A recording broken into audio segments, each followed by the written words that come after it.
The Dukes of Dice are brought to you by Arcane Wonders and Tasty Minstrel Games. Check out all their awesome titles at arcanewonders.com and playtmg.com. Welcome to the Duchy. It's time for another episode of the Dukes of Dice podcast, a proud member of the Dice Tower Network.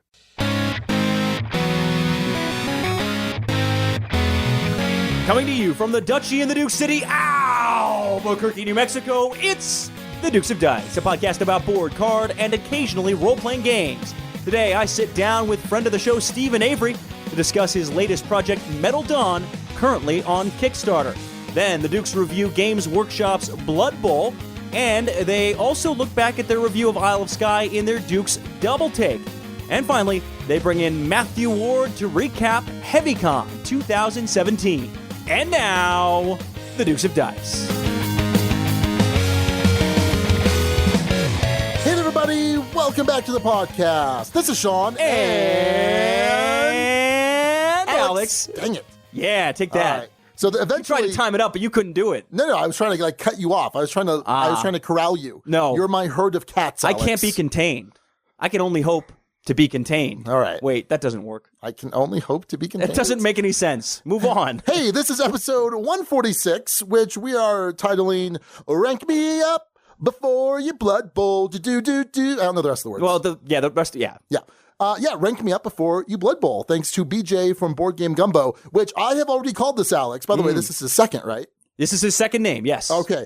I have called this one of our top 6 name suggestion titles. You don't agree with me, though. I don't. I think it's clever. Obviously, we picked it. All right, so let's talk it through, shall we? Mm-hmm. So, Isle of Skye from Chieftain to King. So there's the ranking up, right? Of course, Rank Me Up Before You Blood Bowl, which is also a Wham song. Right. Right? And we have Matthew Ward from Wham. He's a Wham boy. Noted Wham boy, yes. As you'll hear later. Yep. And so it's perfect. It's the trifecta. It hits all of them. Plus, it's catchy, right? Instantly I'm like, oh, that's what. Hopefully, it's another song that'll get stuck in Suzanne's head. Absolutely. Yeah, if all goes well. Yeah. She'll hear this in like 2 weeks. Yeah, she was cursing our name on Twitter today. Yes. For like 2 weeks ago's episode. Call me Meiji. Oh, yeah, Call Me Meiji. Yeah. So, so great job, BJ. I really like that title. Alex thinks it's garbage, but I think it's. I'm not starting another beef over here. All right? No, you're just alienating all of our listeners, all of our guild members. That's fine, Alex. Trying not to do that. Anyhow, if you'd like to help name our next episode, you can go to our BGG Guild number 2008, where you can join the Duchy family and try and name episodes there. And congrats to BJ for his second episode title. Well done. Yes, indeed. So we're doing something a little bit different tonight, Alex. What are you drinking over there? Dark and Stormy? A Dark and Stormy. So yes. Our buddy Rory had Raquel and I over, and Chris was there too. And Marie, his girlfriend, made us these Dark and Stormies, which is ginger beer with a little bit of dark rum. We don't usually do hard alcohol during a recording. Not typically. It's a family show, Sean. It's non-alcoholic ginger beer. Except it's not. What? It's non-alcoholic ginger beer. Oh, this could go very sideways. No, I'm just It'll kidding. Be fine. I was aware of all of this. So this will be a very dark and stormy episode. Maybe. Whatever that means. I don't think it'll be. It's a cool name, though. I think that'd be, if we were talking about board games and depression, it might be a dark and stormy episode. Yeah. Way to bring the show down already. Well, that's on you for bringing this up. In any case, some quick show business. Hey, it's con season. And if you want to fly the Duchy flag, the ducal flag, go buy us a t-shirt. Yeah. So they're on Redbubble. Yep. If you go over to Redbubble and then just search Dukes of Dice, you can, in fact, you know what I'm going to do? I'm going to make everyone's jobs easier. I think I'll just if you go to dukesofdice.com, I'll have a button up on the front page on the menu bar there where you can just go to get Duke's apparel. Sweet. So there's 2 designs. There's the classic Duke logo, which I've got like 8 of those shirts. And then there's also the property of the Duchy, which is kind of this like faded athletic, like those college athletic tees. Kind of looks like that, which is pretty cool. I like those too. I got several of those. I also have a Dukes of Dice laptop sticker on my laptop. You sure do. And if you've seen some of our YouTube videos, you can see some of the Dukes of Dice mugs. Lots of different Dukes of Dice apparel that you can go pick up. But yeah, it's great. If you're gonna be representing at the cons, shoot us a link or a picture on Twitter. We've had quite a few people, post pictures to Twitter and Facebook and stuff when they're flying their ducal shirts. Always makes us smile. Oh, absolutely. Yeah, very cool. Let's get right into play, Sean. Let's do it. So what have you been playing this week, good sir? All right. So I got back to the table a favorite of mine. In fact, a top 10 game of all time of mine. My number one game of 2016, Scythe by Stonemaier Games. However, this was the first time I got Invaders from Afar onto the table. The expansion that adds the blue and the green, the Albion and I can't remember the name. They're basically Japanese nationality. This was super fun. So number one, Scythe is awesome, and I love Scythe. At some point in the future, I'm going to be redoing my top 10 of 2016, and I think Scythe has a very good shot at holding on to that top spot. There are some other games that could potentially be coming up behind it, but I love this game. I love it so much, and as I was playing this, I was just constantly reminded how much I love this game. However, Alex, I lost. Yeah. So I like to say that I'm undefeated if you don't count the first 3 games. Right. So the first 3 games, I went 1-2. And then the next 8 games, I was undefeated. Until Wednesday last night. Yep. Yeah. So we played 5-player, and I was the Albion, the kind of the English, one of the new factions. And I thought I had one more turn, but Chris, with the Nordic country, was able to do 2 combats in 1 turn, win both of those to immediately end the game. I was convinced I had one more turn. I did the math. I sort of come a couple points behind him. I was still kind of close. But what's really cool with Albion is they have these little flag markers. And when your character moves into a hex, you can place one of those flags there. If you control that hex at the end of the game, it counts as 2 hexes for scoring purposes, which is really nice. Unfortunately, I forgot to deploy 2 of them because I just forgot about it. It still wouldn't have made the difference. I still would have been like 4 points short. So, and then I'm completely blanking on the Japanese race. I think it's Tonegawa. Yeah, I think so. And so they have these traps. So they can deploy them into different hexes. And then when an enemy goes into the hex, it flips it and adds some kind of negative gold, negative power, whatever. And they can also take actions kind of rearm them. So this was really cool. I really enjoyed this. I don't know that I'm interested in trying this at 6 or 7. You got the name there of it's Japanese? Tagawa. Tagawa. I was close. That's right. Yeah, Tagawa. Yeah, the Tagawa faction for Scythe there. Yeah, this was really cool. I'm like, all of us that were playing last night were like, we need to get this to the table a lot more because Scythe is pretty awesome. It's so good. Yeah. It's so good. And what's interesting is it fell off the radar a little faster than Terraforming Mars did. Right. But I actually think it's a better game than Sure. Terraforming Mars is, at least for my tastes. Yeah. No, I agree. I would agree with that. So that is Scythe with the Invaders from Afar expansion. Excellent. I got to the table, one of the Spiel nominees, courtesy of Sean. Hooray! Hooray, Sean, for buying stuff. I did not play it, though. You got stuff off of Amazon DE. Yes, and this time they actually delivered. Yes. Good job on giving Amazon DE another shot. I was feeling bad for those guys after you beat them up last time. It was poor people. Poor tons of money. Amazon, just printing money. El Dorado, one of the Spiel nominees. I think it has a longer full name, but it's like Race to El Dorado, I think is the full translation. Which makes sense because in this game, you are trying to race your explorer through jungles and forests and deserts and occasionally mountains and boulder sections from the start of the board all the way out to El Dorado. And the way you're going to do this is it's effectively a deck builder. It's a light deck builder. You're trying to pick up different cards that will let you do things. They might let you move faster. They might get you more purchasing power. They might give you special abilities to draw more cards. It's a deck builder with movement across the board. It reminded me in some ways of a significantly lighter version of Clank, in that you're doing some degree of exploring and moving through and building your deck to that purpose. That being said, I'd rather play Clank more. It's of the proper heft and has different... So this has multiple paths to victory. I think for my money, I'm going to want to get Clank to the table more often than I'm going to want to get this to the table. I think it's quite solid. At least of the 3 Spiel nominees, I've played 2 of them now. King Domino, to me, is still the better game. Okay. So I'm picking King Domino over this.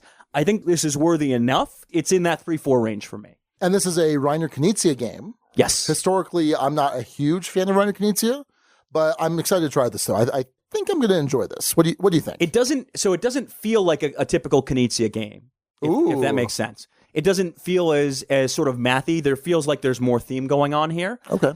I think you'll enjoy the deck building and how they handle the market. And as far as, to me, this might be the best way to teach deck building in some ways, because it handles it in a fairly simple way. I can't think of, other than Baseball Highlights 2045, first mentioned. I'm shaking my head. And actually, this is a shoehorned in reference, because this, to me, is the deck builder I would teach if I'm trying to teach that mechanic. It's simpler in many ways than Dominion even is. Plus, it has that spatial element to it, which will allow people to grasp things a little faster. I think what's really interesting is you were willing to muddle through this game, which is not something that you're typically willing to do. I figured if it's a Spiel nominee, it's going to be on the simpler end of things. It's probably not going to be that big of a deal. Okay. And it really wasn't, even though we only had the German rules and had to look things up on an iPad. Well, yeah, it was interesting because, only the German rules. It's only available in German that I'm aware of. And also some of the cards. Most of the cards are language independent, right? But there's some of the purple cards that do have some text on them. Correct. And it was in the PDF document that I gave you guys that kind of described those. And it was easy enough to remember what they did. Some of them had iconography that would allow you to understand what they do for the most part. Some of them we had to look up. It did not end up being that big of a deal. I think you're going to like but not love this, is my guess. Am I going to want to keep it long enough to paste up the German into English? I'm not sure. Okay. Yeah, I'll be curious. There's more advanced variants that you can deploy with this one that you might be more interested in playing with. Interesting. I'm curious to see, though. There may not be enough going on there for you to like it. Okay. Well, like it but not love it. Sure. In any case. Sure. So I'm not sure where you'll fall on this one, but yeah, that was my play of El Dorado on Sean's copy. All right. So I also got to play from that same Amazon.de order, which I needed to get the free shipping, Bahnanza das Duel, which is Bahnanza the Duel. It's a 2-player version of Bahnanza, a game that I absolutely adore. This is by Uwe Rosenberg. And regular Bahnanza is a bean planting game where it's basically set collection, but there's also some negotiation and trading. So it's a little hard to do that with 2 players. So instead of this negotiation trading, it's kind of a gift mechanic. So what's really interesting about Bahnanza and Bahnanza the Duel is your hand arrangement has to stay in the order that you draw it. So you can't be shuffling cards in hand, which is really difficult if you do that a lot like I do. You just have to get used to, this is the order that I play. So you have to play the card in front first. You plant it to one of your open fields. And if I recall, in regular Bahnanza, you're planting same beans to the field. Here, you can either plant the same bean or you could plant a bean that's 1 higher in value because you're trying to create these different sets. So you might try and collect a bunch so you can turn them in for money, which is points. But you also have these bonus cards that are looking for a run of 2, then like a run of 3, and then a single card. And once you do that, you flip it down and it's worth some amount of cents. So 40 cents, 70 cents. So it's not a full point. Very interesting in that way. So now the gift mechanism, after you plant, you then flip 3 cards off the top, 3 bean cards, and you make an offer to your opponent of 1 type of card. So it could either be one of the 3 cards that are available or one of the cards in your hand. However, you can bluff. But if you get called on your bluff, you're going to just lose a coin to your opponent. So you don't necessarily want to get called on it. And so you offer the 8 card and your opponent says, no, thanks. And then they have to offer you something. You keep going until one of you gets caught in a bluff or till one of you accepts. You plant. This was good. This is pretty solid. However, I think regular Bahnanza is just far superior. And I don't know that this would necessarily be my go-to player game. I feel like I'd rather just hold out until I had some more players to play regular Bahnanza. So interesting enough, they'll probably stay in the collection. I think it's small in the footprint and it did some interesting things. It had that Bahnanza feel, but also did some things on its own. So that's Bahnanza the Duel from Amigo, I believe. Very nice. I got into play of something that you also got into play of, Sean, Century Spice Road. And this is something that Matthew brought up to us. It is you're effectively trying to trade spices to fulfill contracts. You're picking up cards that you'll use to transform different colors of cubes into other cubes. They represent spices and ultimately trying to fulfill contracts and score a ton of points. It's Splendor with resource conversion is sort of the best way of framing it. Is that a fair way of framing this game, Sean? I think this is one of the few times when you can say a game is similar to Splendor and be correct. That is a long dead feature of the show. Yes. Yeah, long dead feature of the show is me comparing everything to Splendor. I think it's actually fair here, though. Yes. It feels in so many ways like Splendor in a good way, in a way that I enjoy. One of the things I love about Splendor is the mechanics are fairly simple, but there's enough of a depth of gameplay that you can play it with folks who are newer to gaming, but there's some amount of mastery there and some amount of growth you can have and strategy you can play with that's enjoyable because turns are quick and simple. You can do one of 4 things. You can pick up a new card to add to your hand of cards to use. You can play a card that you already have in your hand. You can pick up all the cards you've played, or you can turn in some of your spices to fulfill a contract. Those are your 4 options. That's all you're doing on this game. You do one of those things, it's the next person's turn. It moves really quickly and plays really well. at least at 3 players. That's the only count I've tried it at so far is 3. And it worked really well at 3. Sean, you were playing this one at 4. How did this one feel at 4 to you? So at 4, I felt like the game went on just a bit too long. Not too much. I wasn't annoyed or anything, but I'm just like, this could probably be over now. I think I'm really going to enjoy this at 3. And I should say that I actually really did enjoy this. I should also point out this was designed by Emerson Matsuuchi. Woo! And if people will recall, when we reviewed Spectre Ops, a game that Emerson designed, I initially gave it a 3. And then on the double take, I gave it a 2. Right. And it was it's not you, it's me. I don't like hidden movement. And I met Emerson. I've told this story before on the show, but I met Emerson at BGG-Con, and he knew who I was, and he knew what I had said about his game. And he was just the nicest man. So nice, so gracious. Like, hey, I get it. I appreciate it. So I'm super happy that I could say I really do enjoy this game. I feel bad. But that's not to say that because I felt bad, I like it. It's good. I think it's pretty solid. I think that what I was talking about with you and Matthew was I definitely like this more than Splendor. It does just a little bit more, but it's still kind of an intro, maybe slight intro plus, although I think Splendor probably has the broader appeal. But I did enjoy my initial play of this, and I'm excited to try more of this. Does some interesting things. Like you said, you're upgrading. You're also doing the, playing cards from hand and then having to collect them, similar to like the hand management Concordia, which I really enjoy. So yeah, I thought this was a really solid game. Really nice production from Plan B Games. Matthew had sprung for the playmat, which was really nice. Excellent production. So yeah, I'm excited to try more of this game. For me, I had this ongoing debate last night after playing this of, is this or Splendor the better game? And it's so close, but I just gave Splendor a little edge in my book. I can see why this is your style of game more, though, Sean. Yeah. That resource conversion, that building a very different kind of engine, that one thing flows into another. It's a game where you can feel clever in how you work with these cubes, and yet it's still simple enough that it's going to be pretty accessible. And I really appreciate the game for that reason. It's one I'm probably going to actually look to pick up if I can find it at some point here in the near future. I would want to own this game, too. Yeah. For sure. And I think that says a lot about it. So that's Century Spice Road. Well done, Emerson. All right, the last game I'm going to talk about is Greed. This is designed by Donald X. Vaccarino of Dominion fame, same designer as Dominion. And this was an interesting drafting game. So it's, got the rotating draft similar to Seven Wonders, and there's also some tableau building. And you are some kind of crime boss, basically, and you're trying to acquire thugs and different holdings, different businesses, things like that, in order to have the most money at the end. And these different holdings can also generate more income for you for endgame scoring purposes. So you've got a hand of 12 cards. You pick one card, you pass. Get your next hand of 11, pick one card, pass. And then, if I remember correctly now, on the third turn, you get your third card, and now you each, from your hand of 3 of cards you've selected, you're going to play one of them face up simultaneously.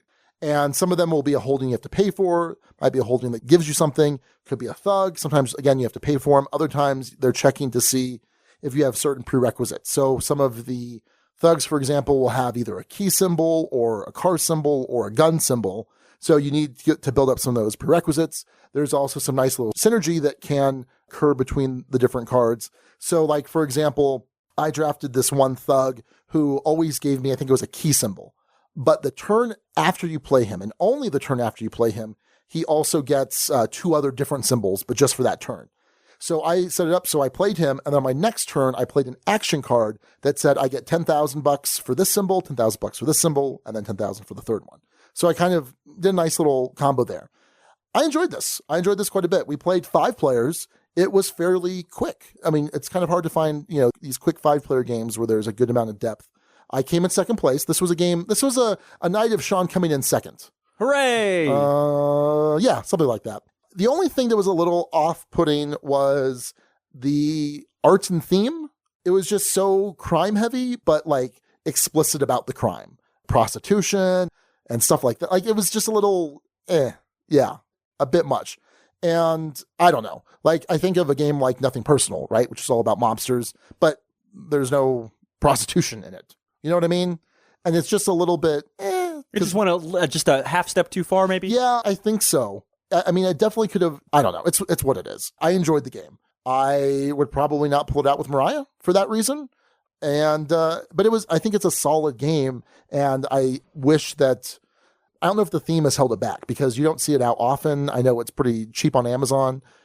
Gameplay was solid. I really enjoyed the gameplay, but just a little skeevy in terms of art and theme. Interesting. So that is Greed by Donald X. Vaccarino. I got into play. This was another Matthew game that he brought to the table of a game called Fugitive. This is a 2-player game. One person is playing as the fugitive, another player is playing as, I can't remember if it's the marshal or hunter or some form like that, some sort of law enforcement personality. I didn't kill my wife. What? The Fugitive. I haven't seen it. You haven't seen it? Nope. I don't care. That's my Tommy Lee Jones impersonation, apparently. I can't do the act. Never mind. All right. You should see The Fugitive. Either the Harrison Ford one, I was going to say the new one, which is like 20 years old at this point, or the old. Anyway, how about you tell us about the game The Fugitive, Alec? I will do so. But it's a good movie. The One-Armed Man. Okay. All right. I'm going to talk about this game that I played. Go for it. Yeah. So in this game, there's a fugitive who's trying to build up a series of hideouts using sprint cards to get between places. This is, by the way, designed by Tim Fowers, who I think Burgle Brothers is the other one I've played of his, and there's another one. Paperback, that's correct. And he has hardback that was just on Kickstarter, which I backed. And I have not played paperback or hardback. And hardback makes sense because it isn't out yet. Anyway, All right. You're nailing it. Nailing it. I am awesome. All right. With Fugitive, you have a marshal who's trying to guess the number card that's associated with the hideout that the fugitive is playing. The fugitive is trying to take a certain number of steps to eventually get to number 42, which allows them to escape. We played this the first time, Matthew and I did, with the completely wrong rules, and Matthew got to start basically in the middle of the deck when he was supposed to start down closer to 0. So, oops, that didn't work out so well, but that was because we screwed this thing up. Then we played another round where I was the fugitive, and I laid down one card with a hideout, and Matthew guessed it, and Matthew won. Huh. So we had a game played with the incorrect rules and a game played with a terrible strategy on my part. Maybe you should play this again and then report back. Yes. Once you've had like a real game experience of it. In any case, it looks really interesting, but both of the plays were a little bit mute. So I feel like you've chosen poorly. I didn't have much else to talk about other than, say, Near and Far, which I also played, but we're going to be reviewing that in a couple weeks, and we're trying not to talk about that one too much ahead of a review. So that's Fugitive. I didn't play it all that well. Let's head on over to the news desk.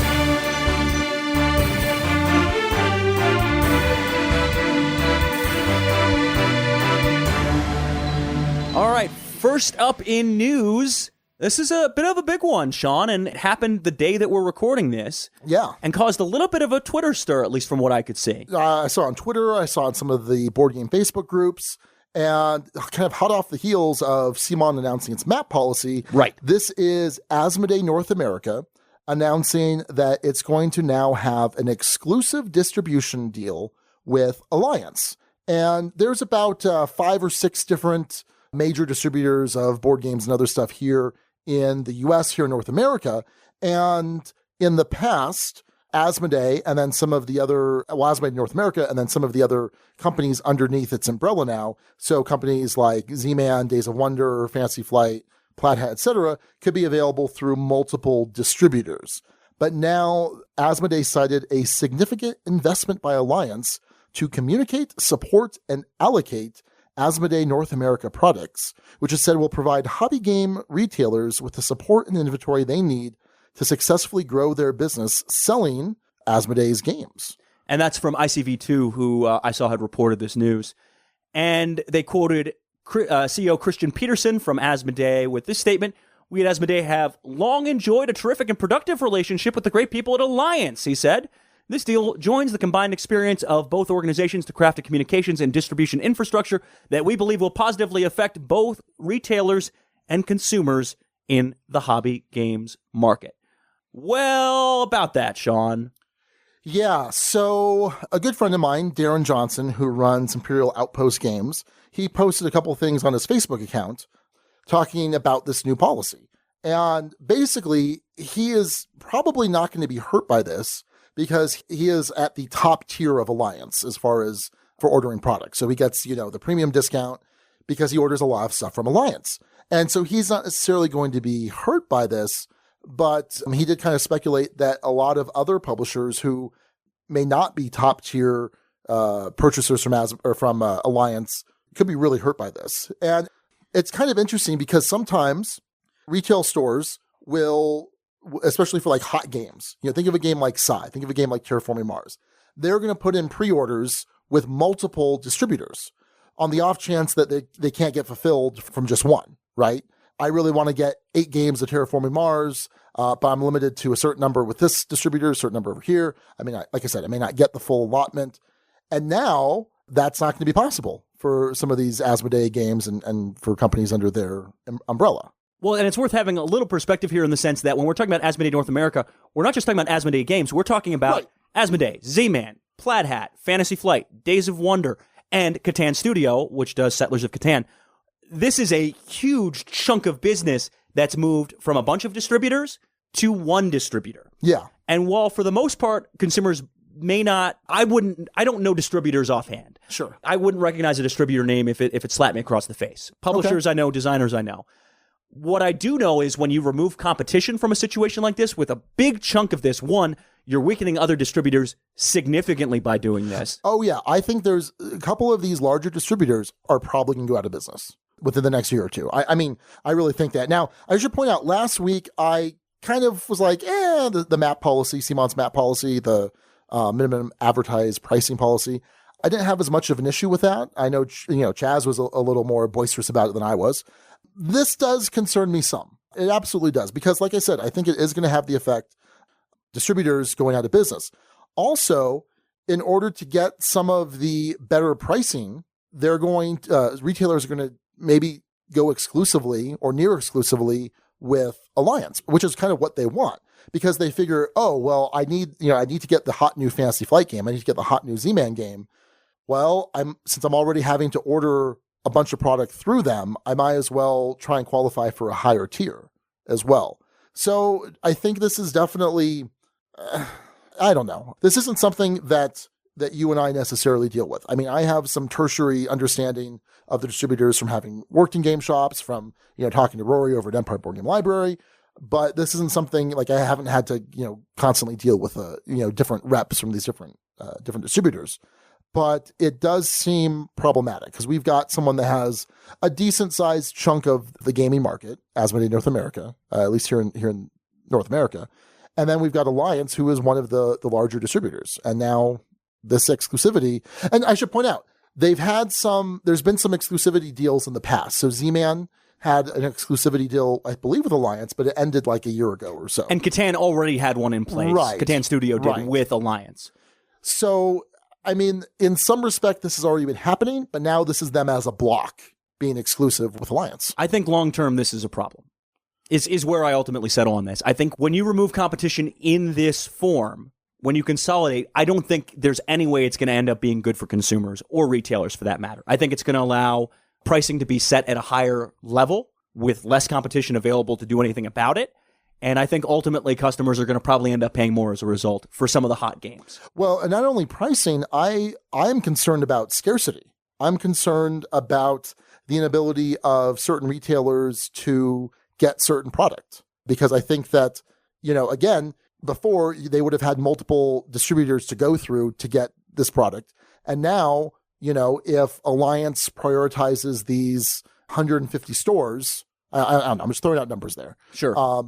There are some stores that may not get what they would have liked to have gotten. Now, I mean, I will say that obviously Asmodee North America is trying to maximize profits, which would mean they're probably going to work hard to make sure that scarcity doesn't happen. If people are wanting to buy their product wholesale through the distributors, then, they're going to work to make that happen. Although I guess that doesn't really happen with Star Wars Destiny. Anyway, but yeah, this is a little worrisome for me, much more so than a map policy is, for example. I think it gives them an uncomfortable amount of leverage. An uncomfortable amount of leverage in the industry, in an industry where they already had a good deal of this. And quite frankly, I do not buy the line that this will positively affect both retailers and consumers. That strikes me as corporate jargon to some degree. Sure. So, and I'm sure they have a perspective, and I'm sure if we ever got an interview with Christian Peterson, Asmodee North America's CEO, I think he would probably be able to sell this in some semi-convincing way, maybe. For my money, this is bad news if you're on the hobby side of things as a gamer or as someone who appreciates friendly local game stores. I'm not taking the sky is falling approach necessarily, but yeah, I don't think this is great. The trend line has not been a good one. If you look going back to how this has played out ultimately. Now, here's my question. Sean, you know way more about this than I do. Games Workshop had some problematic policies that led to some issues for them.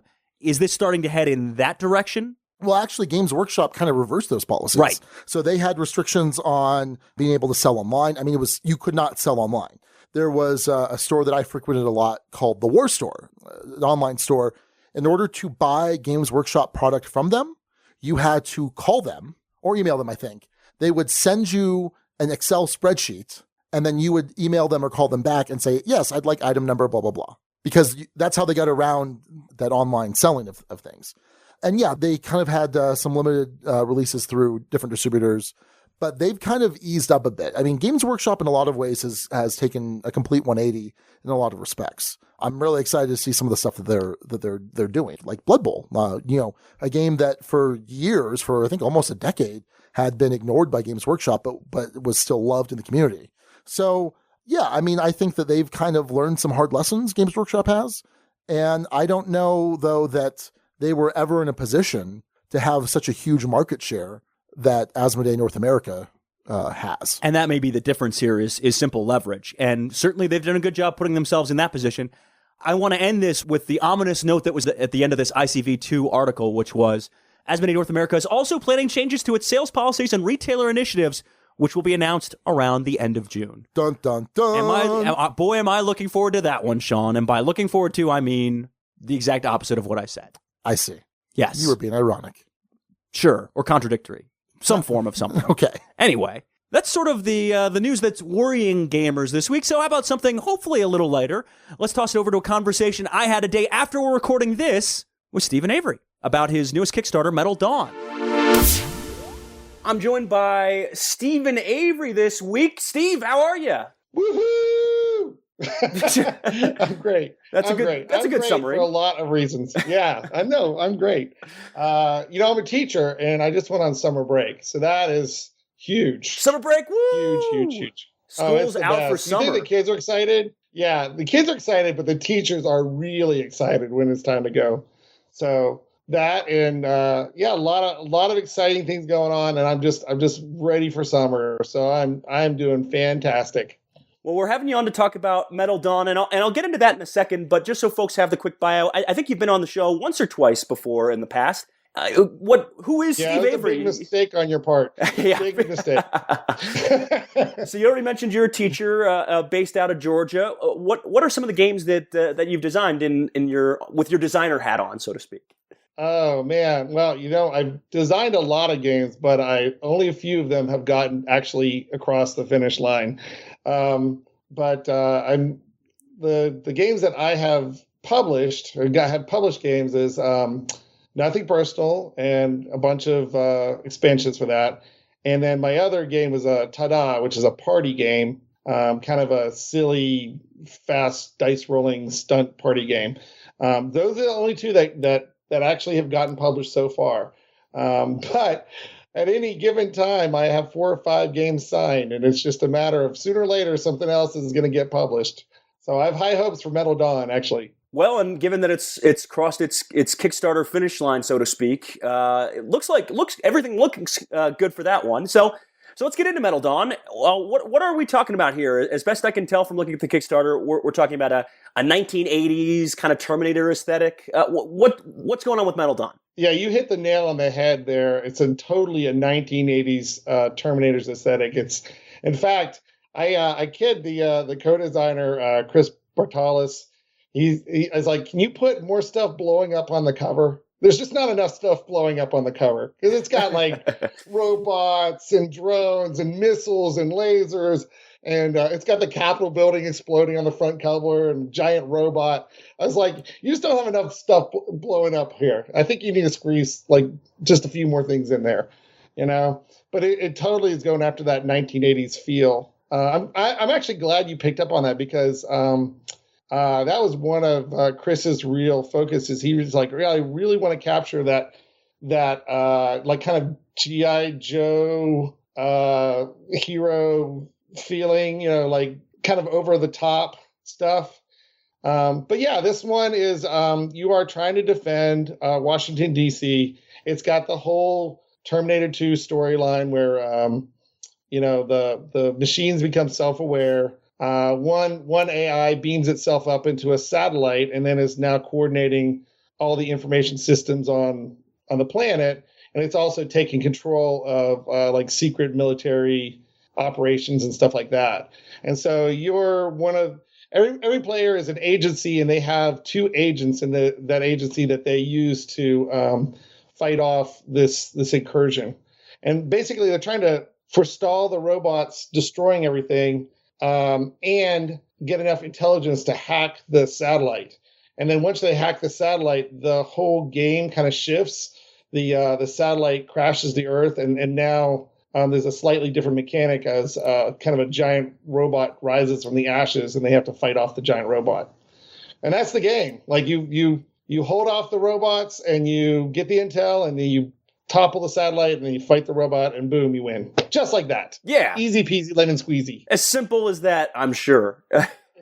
Chris describes it as Pandemic meets Dead of Winter if they had like a robot baby. Okay, right? Interesting. So basically each of the spaces on there are different parts of Washington, D.C., and some of them are notable monuments, and other ones are more generic locations. So like you'll have the Lincoln Memorial, but you also have like a parking garage. But anyways, in each of these locations, there are different resources that you can go get. They're on the corners of the card, right? Each location is a card. The whole board is a card tableau. And so as the robots and drones and soldiers and exterminators come out, they fill up the different corners of these locations. And so they may fill up a space that has a resource. So you can't get that resource until you manage to get them off, either by destroying them or by luring them off. There's cards that let you relocate them and stuff like that.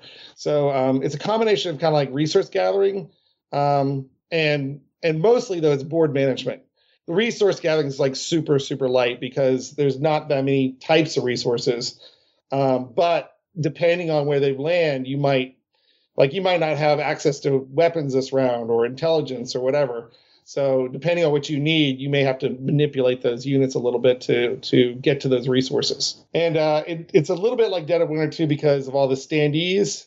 And also, if you play Dead of Winter, like when you go to the locations, how the zombies start to fill up that location, and then eventually they shut down that location if you don't clear them out. It's like that too. Like you can shut down a location, and the only way you're going to get into that location is if you get a weapon that has range on it, or you use another special ability to, remove those units.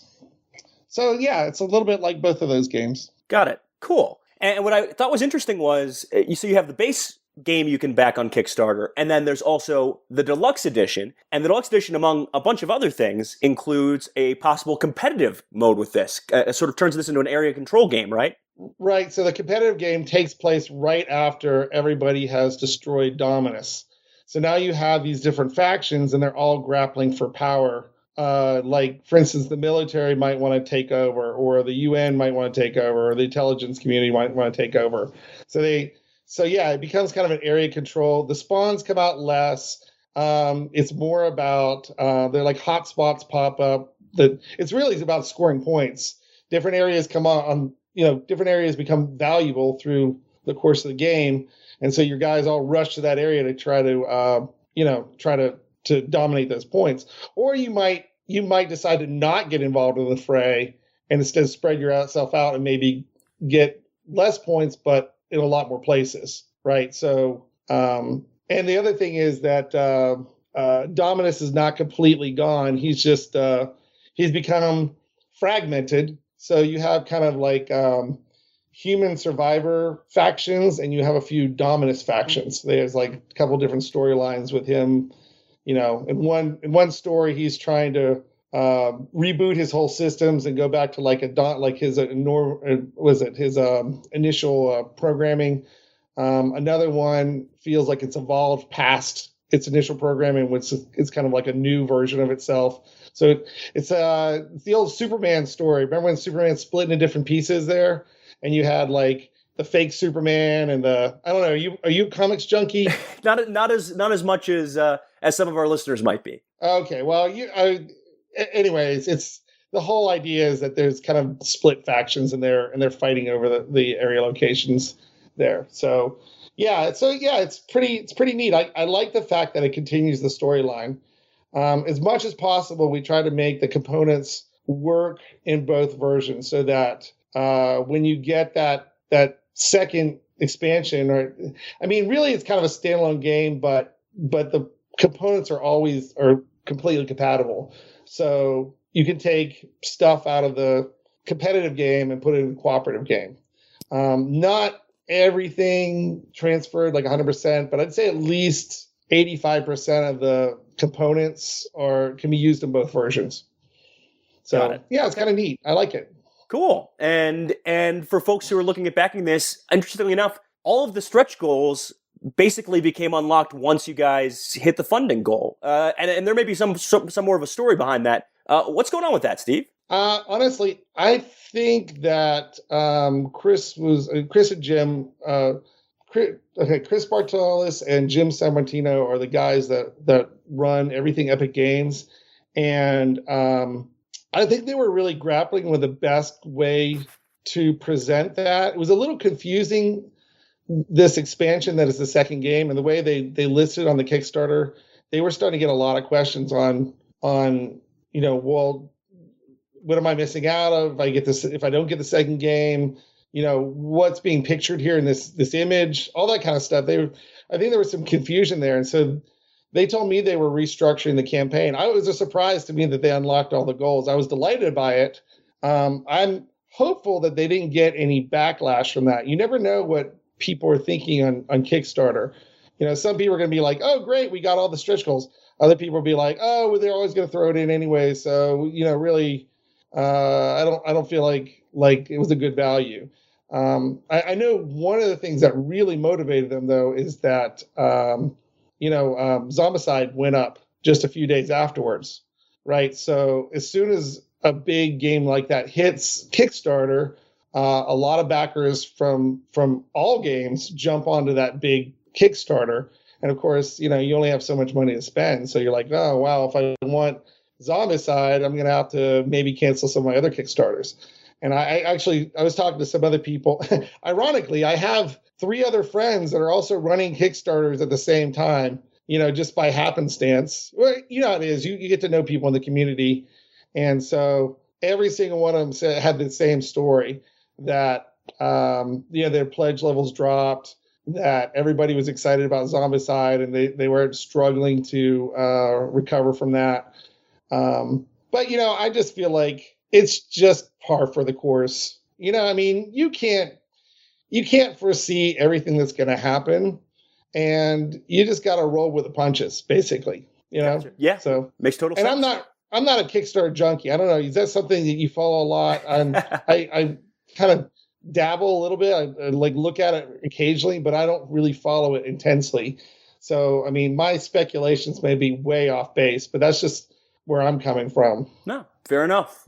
So yeah, for folks, if I'm looking at this on Kickstarter right now, $60 will get you Metal Dawn, the core game. If you pledge, at this point, what it's showing is $79 or more, you get the Tech War Deluxe, which includes, that sort of other way to play and some additional components. You have until June 22nd to back this if you're interested. It has, as I mentioned, already met its funding goal. Steve, congrats on Metal Dawn, and best of luck with the rest of the Kickstarter. Well, I really appreciate it. Thank you so much. And before I go, let me just say the one thing that I told you off mic, but I want to really shout it out to everybody, because it's been the single best benefit from the whole process.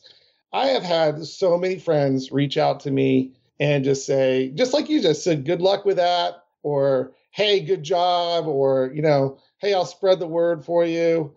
People have crawled out of the woodwork to help support, and I love that. I love that it really makes me feel that sense of community that is such a special thing in board gaming. So thank you to everybody who shot me an email, shouted something out to me. I really, really, really appreciate it. Very good. Yeah, always good to get that helping heap full of love. So that's Steve Avery, and that's Metal Dawn. Check it out on Kickstarter. Thanks, everybody. All right. Well, thanks, Alex, for that future interview that you will have conducted. Hopefully. I'm excited to hear it after the fact. But that's going to do it for our Kickstarter, and that's going to do it for a look at the news.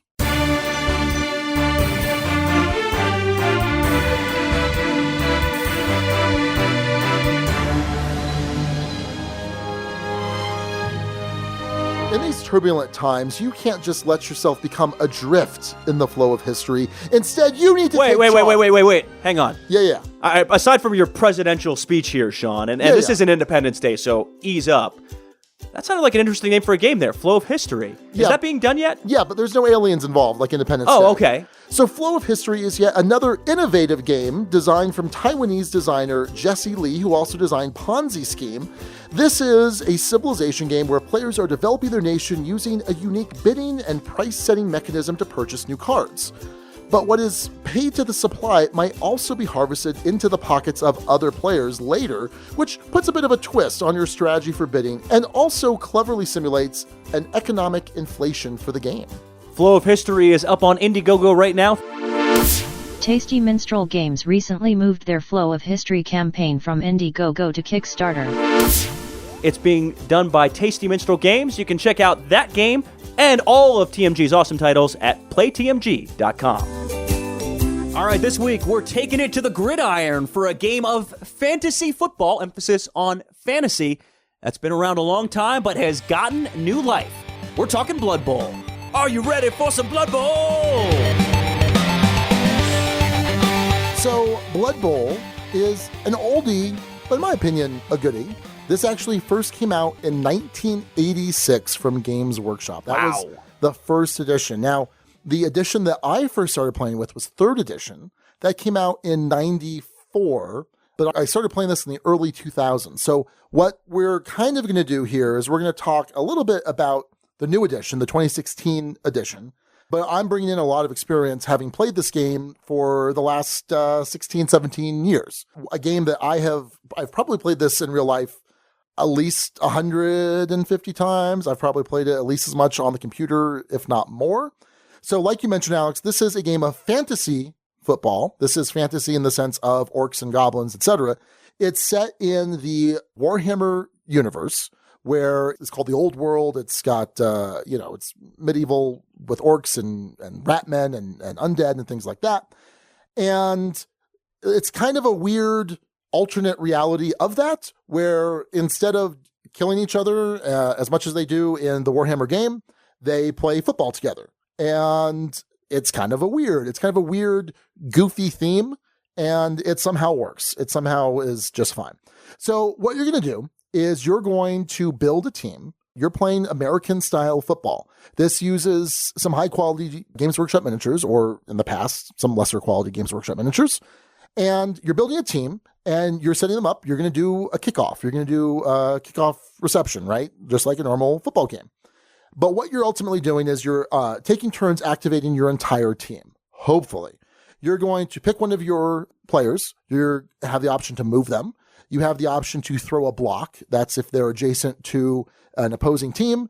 They can roll some dice to try and push them out, to try and knock them down. Ultimately, what you're trying to do is knock them down. Then you roll to break their armor and hopefully roll to injure them. Because as much as this game is about scoring, it's also as much about beating on the other team. Oh, yeah. In fact, that's what I tend to prefer. I mean, some of these teams, you've got the Wood Elves, you've got the Skaven. There's some nice high-scoring teams, but give me the Dwarfs. They're really slow. They're stunty. Well, they're actually not stunty. Stunty's a game term. Ignore that. But they're good at pounding on people. We're not going to go too much into the rules here, but essentially you are trying to get the ball into your opponent's end zone, and the other team's trying to defend. Now, what can make this game incredibly frustrating is that, let's say I activate my first player of my turn. If I go for a block, but I get myself knocked down, that's it for my turn. It's considered a turnover, even though that's not quite analogous in football rules. I lose my turn. So there's a lot of risk management here. You want to do things that are less risky first, and then the most risky things, you do those last so you can kind of maximize your turns. But there's a lot going on with the basic game. Now, on top of that, if you play it in a league or tournament setting, and I think the league setting is really the way to do it, as games go on, you are keeping track of the stats of your players. So if I have a player that gets a touchdown, I'm going to get 3 star player points. If I have a player that blocks someone and injures them, then I'm going to get 2 star player points. And as you get more star player points on some of these players, they're going to get to essentially level up. They get to get new skills, they get some attribute increases, and so you get to see your team get better over time. Which is really cool. I mean, if you know anything about the kind of games we like, where you're, it's campaign style, where you're building a character, building in this case a team, pretty sweet. That's just the short of it. As far as Blood Bowl goes, Alex, what are your initial thoughts of Blood Bowl?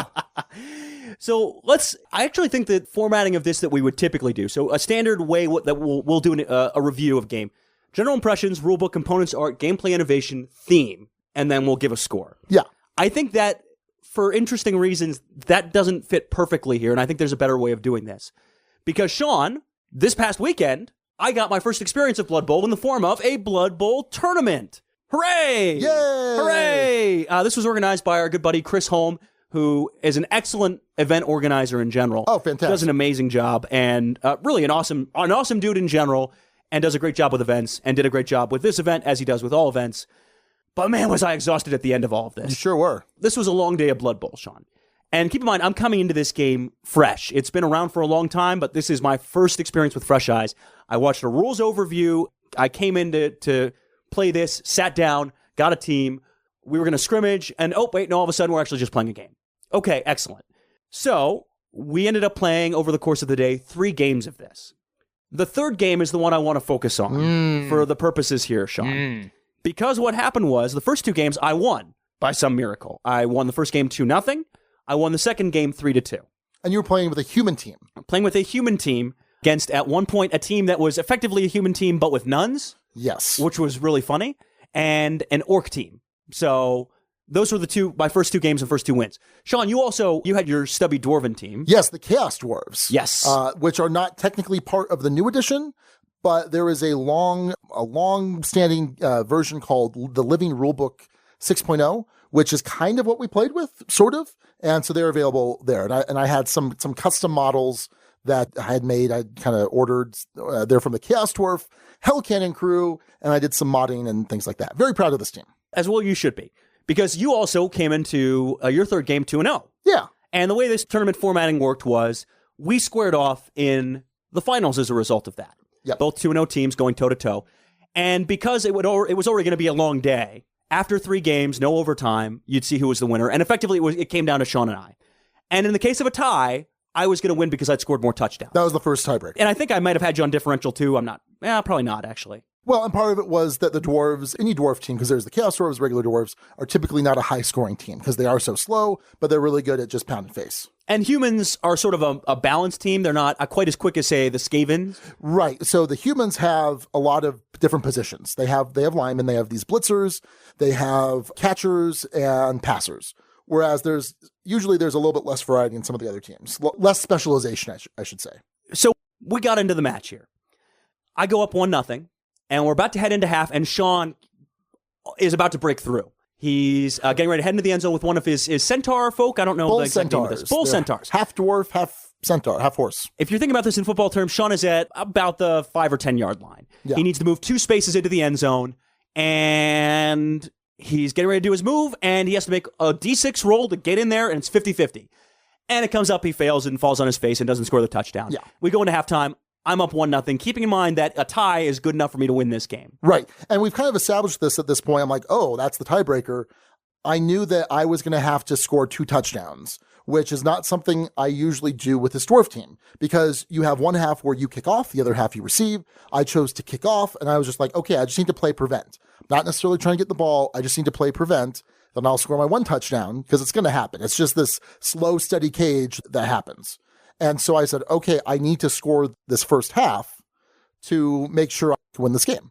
Here's what happens in the second half. Oh, boy. Right off the jump, we roll a riot on the kickoff. Effectively, when you're rolling to kick off the ball, anytime you're kicking off the ball, you'll roll to see something interesting that might happen. It might benefit the offense, it might benefit the defense, might just be something crazy that happens. In this case, we rolled riot.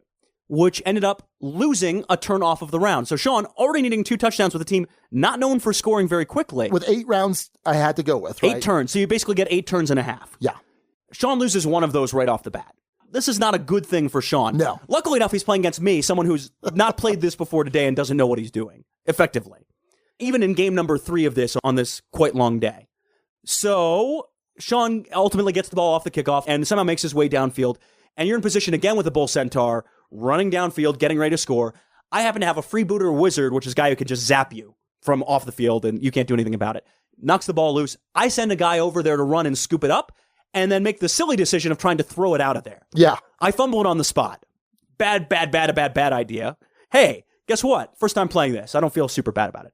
It fumbles, you scoop it up, you score. It's 1-1. And all of a sudden we have an interesting game here. And keep in mind, I had to play this very differently because I said, okay, I've got to score, got to kind of do an onside kick and score again. Didn't do it all very quickly. So I am not, so teams have 4 different stats. They have movement, strength, agility, and armor value. So my regular doors are pretty slow. Their movement's 4. My Bull Centaurs are pretty fast, 6. But they're all low agility, which means that certain times when you are trying to leave someone's tackle zone, the 8 squares around a player, you have to roll a dodge roll. Right. Or when you want to try and pick up the ball, you have to do a dodge roll. And sometimes there are modifiers based on how many enemy tackle zones there are on that ball square. So not something I like to do, these agility rolls with my Chaos Dwarf team. But I said, okay, I have got to pass the ball to my Bull Centaur, because what I typically will do is I'll just form this little cage and I'll just move the cage up and boom, I score. But that wasn't going to work in this situation for various reasons, but mainly because you just didn't have the time. Right. So then on the next possession, I don't remember how you got this, but there was some crazy scrum on the sideline. The ball bounced around a bunch of weird times, and eventually one of your guys scooped it up again. I think it fell to him in a scrum. And you're moving downfield and setting things up and getting ready for, on the very last turn, Sean is going to score the touchdown that's going to win him the tournament. He has it set up perfectly. Here's another mechanic that comes into play that's very important with this game, blocking. If you block in a situation where you have advantage for reasons that I'm slowly starting to understand, but intuitively you are not easy to understand. Well, let's break it down. Sure. Right? So you're comparing a strength score. So 3 is an average strength. So if I'm strength 3 and I'm trying to block someone that's strength 3, it's considered an even block. I get to roll one of these special D6 block dice. And they either let me push the opponent, they let me knock him down. There's a block roll, which means that we both fall down unless one of us has the block ability. Or there's also one where I just fall down. And then there's one where I knock you down unless you have the dodge skill. Anyway, now let's say that I'm strength 4 to your strength 3. I'm advantaged. So now I roll 2 dice and I pick one of my choice. Or if my strength is more than double yours, I'm rolling 3 dice. On the other side of things, let's say I'm strength 2 going up against a strength 3. Which sometimes you have to do. That means 2 dice my opponent gets to pick. But on top of it, what you're trying to do is you're trying to set up these advantageous assists where you put another one of your players adjacent to the targeted player that you're trying to block. And as long as that assisting player is not in some other enemy player's tackle zone, you're going to get +1 to your strength on that block roll. Right. And that's a huge part of the game. An incredibly huge part of the game. Not only being able to set that up, but also being able to quickly recognize who is contributing assists and who is not. Because here's the thing. If you screw up in a major way on your turn, let's say you mess up a block to the point where you actually get knocked over and bowled over and your guy gets hurt for whatever reason, or you fumble the ball, or you don't make a pass, or whatever the case is, your turn is over immediately. Yeah. Done with, period. And you have a limited pool of rerolls. You may get 1 reroll a turn, maybe. That's a lot. It depends on abilities. Well, sure. And also certain abilities will let you reroll the dice in different situations. Okay. Sean gets himself into a situation where he needs to throw 1 block or do a dodge. He had an option, but throwing the block was the smarter play. Right.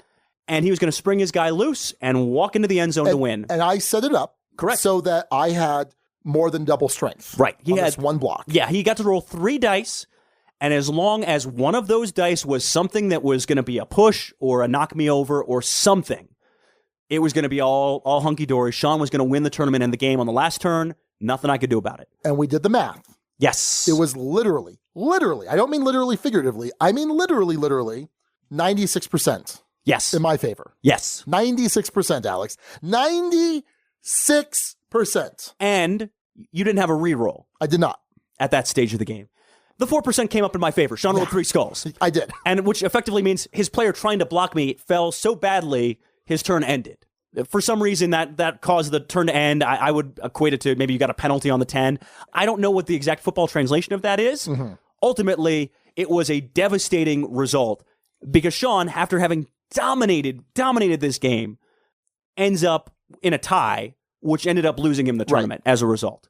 I wasn't and here's to put you in the frame of mind I was in. This is after a day that started at about 9:30 playing this game, and we were at about 7:30 at that point. Yeah, I think so. So we're talking about 10 hours pretty much straight of gameplay of this. I didn't even celebrate. Like normally beating Sean in the final of a tournament, any tournament in that situation, especially a game that he's played for years and years and years, I'm going to be super, super stoked about. Like so stoked. Sure. I felt nothing, Sean. I felt nothing. You're dead inside. I'm dead inside. It was because I didn't think I earned the win by any stretch. And I was just so stunned that could happen. Is it cool that could happen? I guess in a way. I mean, I love it when exciting things happen in, say, baseball highlights, when you're throwing a pinch hitter and flipping a card off the top of the deck, and oh boy, wow, did that just happen? That's part of the reason you love sports as a fan of sports, is crazy, amazing, interesting things happen, and it catches you off guard and takes your breath away. For football fans out there, which I don't think there's a huge crossover, the 2017 Rose Bowl this year for me as a USC fan was one of those where we beat Penn State in an insane fashion. This was an equivalent of that. And I didn't feel joy or elation at that stage. I felt like, oh, okay. I was amazed by it, but I wasn't stoked. Sure. And some of that maybe describes how I feel about this game. Okay. So now having laid that very long framework. Very long. Very long indeed. Let's get into this game. So Sean, you can speak from a better place as to differences between old rulebooks and new rulebooks. At least for me, I found this new rulebook actually pretty confusing. Yeah. No, I think so. So I had a copy of the Living Rulebook 6.0, and that's kind of what we went with. This new rulebook incorporated most of the Living Rulebook. There were some changes, but nothing particularly significant. There is a change to the MVP rule, where basically at the end of each game, you randomly determine an MVP, which gives them 5-star player points. Now you get to select 3 and then roll off among those 3, which is nice. I enjoy that. It kind of helps you level up a little bit more, which lets you do some interesting things. So, yeah, I don't think I've ever liked any of the Blood Bowl rulebooks. They all come from the perspective of these Games Workshop miniature games, which are just kind of a beast unto themselves. And I think it's something that it's hard for me to evaluate. Like, I looked at the new rulebook. I have a new copy of the 2016 game, and it's hard for me to say because I've been playing this for so long. Having not played in about 4 years, there were some little corner case rules that I may, forget, but 95% of the game that you're playing, I mean, I've got down. Like, I've just played it so much. So kind of hard for me to give the rulebook a fair shake. I just know in the past, it's kind of a weird rulebook. It's kind of hard to find some things, although there is an index in the Living Rulebook, and I don't think there was one in the new one. I don't recall. We were trying to figure out how dodge exactly worked, and we read through the rulebook a couple of times and tried to figure out what modifies and what does this do anything? Is it the square you're entering? Is it the square you're leaving? What are you looking at here? And we went round and around, and eventually you sort of ironed it out, but it took way more than it should have. And that bummed me out because it made for a more frustrating experience than it probably needed to be. Yeah, I think that's fair. And it's also a game full of charts. I mean, it is a 30, am I doing my math right? A 30-year-old game at this point. Yes. Right? So a lot of charts, roll a die, consult a chart, roll these dice, consult this chart. And that's kind of, I don't know, it seems like kind of a remnant from older design. I don't have a problem with it, but again, I've been playing this for 15, 16 years. So yeah, kind of hard to say. But moving on to components and art. I think that this is fantastic. This new edition has beautiful components, beautiful miniatures. So it comes with a human team and an orc team. So I think the models are fantastic. And I think what's even better about these models, by the way, they're nice GW quality plastic models. They come in colored plastic. So green plastic, blue plastic for the humans, green for orcs, etc. And it's really solid. Like, it's because in past editions, they've all just been the gray, like the gray plastic. So you can kind of, tell the difference between a human and an orc, but it's a little bit easier when they're already colored for you. And of course, you're going to want to paint these. I think this new edition, the art is fantastic. It has a little bit more of a grittier, realistic looking feel than some of the older art, which was kind of cartoonish. The old art was very reminiscent of Warhammer from the 5th edition days, which is the mid-90s, which is a little bit brighter, goofier. So I enjoy this grittier feel. I think that the graphic design on the board, by the way, it's a much bigger board than has come in previous editions. I think that looks fantastic. I think this whole production is really excellent. My only complaint are the new blocking dice. So the new blocking dice, you have a set of blue and a set of green, and they kind of use, it's hard to say, but how do I describe this? The iconography just isn't very clear. I really like my older white blocking dice, which I think are really easy to read, really clear. So that's my only complaint as far as components and art. I think it's a fantastic production overall. I would echo your thoughts actually pretty completely. With the one difference for me as a new player, distinguishing between some of the different types on the board could be difficult at times. Sure. So for instance, with the orc team, there's a certain kind of blocker, I think is what they're called. Yeah. And they were harder to you could tell them apart kind of, and then telling apart the blitzers versus the standard human linemen. It's a little thing on the hat. You can tell them apart when you know to look for it, but it could get a little confusing in terms of the look of the game. Now, if someone's painted their minis, so be it. It makes all the sense in the world and can come out a little better. I agree with you that your older dice tended to be more readable than the newer dice. No, they're great. Other than that, I did love the look of this game. And as far as things that would typically annoy me in minis, so mini games, a lot of times what annoys me, you have to get these angles and you look at line of sight and it's a certain number of inches, and are you in this? Are you just out of it? Like, what's going on here? This avoids a lot of that, one, because it uses squares for movement, and two, you have this, the rangefinder for passes. I think it works out perfectly, and it takes away a lot of the annoyances I would typically have with a miniatures game. Sure. So from a components art standpoint, I actually liked it a lot. I like the look of it. I like the feel of it, so to speak. So no issues with it. Small issues, I should say, there, but nothing huge or game-breaking. Let's get to gameplay. And Sean, you want to talk about luck, because I think that is a huge part of this. So I have played in so many seasons of this game. Again, both in real life and then also on the computer. And now the iPad. So I've got it on my iPad. So I don't know of any other game where I have had such supreme moments of frustration, where it's like I am so close to flipping the table. I just want to flip this table right now because I can't roll stupid dice where I'm 96% to win this game. Anyway, no, but seriously, I've never felt more frustrated than when I play this game. Absolutely 100%. And for whatever reason, I still love it. For whatever reason, I still keep coming back. And there is so much luck involved. I mean, it's such a dice-based game. You are trying to do things to get the odds in your favor, and I enjoy that. But for whatever reason, as frustrating as this game can be, because you spend this whole turn, I'm setting this up, I've got it so I've, maximized my chances of success, and nevertheless, I screw up and I fall down and turn over.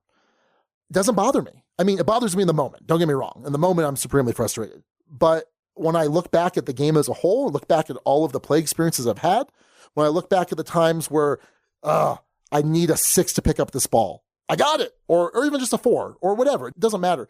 There are, like you talked about with sports in general, there are these moments of drama. There are moments that I still remember from, say, 10 years ago, playing a particular game, because you get so attached to your team that season, your opponents are attached to their teams, that I overlook all of those moments of frustration because they make the successes that much richer, if that makes sense. And they make the times when I shouldn't be able to pick up this ball, I shouldn't be able to run into the end zone, and I do anyway, that kind of balances out the times when, the luck just goes completely out the window. Yeah, and I'm not totally sure where I'm at, if only because the fact that this game uses a D6 as its primary dice for those 1 through 6 rolls. You're going to hate on the D6 now? I'm going to hate a little on the D6 here. Because there's a D8 already included in the game, and I think for a lot of these rolls, having that higher range of something like a D8 makes more sense to me in terms of the odds of something happening. So, for instance, I was a little frustrated by the fact that just simply scooping up a ball can be extraordinarily difficult when no one's around, when absolutely nobody's near you. And it should not be that hard. I don't think when nobody's around you and you're just trying to scoop up a ball, there should be a 1 in 6 chance, and possibly greater, of you failing to do that. Okay. And that to me struck me as a problem. And maybe that's better put in theme. It's sort of a gameplay one too, but there are situations where the range of results you can get doesn't fit with what would make sense to me. I get when there's people around a ball, it should make it harder for you to pick up a ball. I get that if there's people around you when you're making a catch, that makes sense. You're trying to dodge, more people trying to grab at your legs. That all makes sense. But I think with you constricted to a D6 like that, I think it gets a little problematic. And I think now the game's balanced for that situation. I get that. I think it brings luck too much into play. Sure. That's my read as a complete newbie coming into the game, was that the ranges that are ultimately offered. Now, the advantage you get with something like that is you get these crazy swingy outcomes.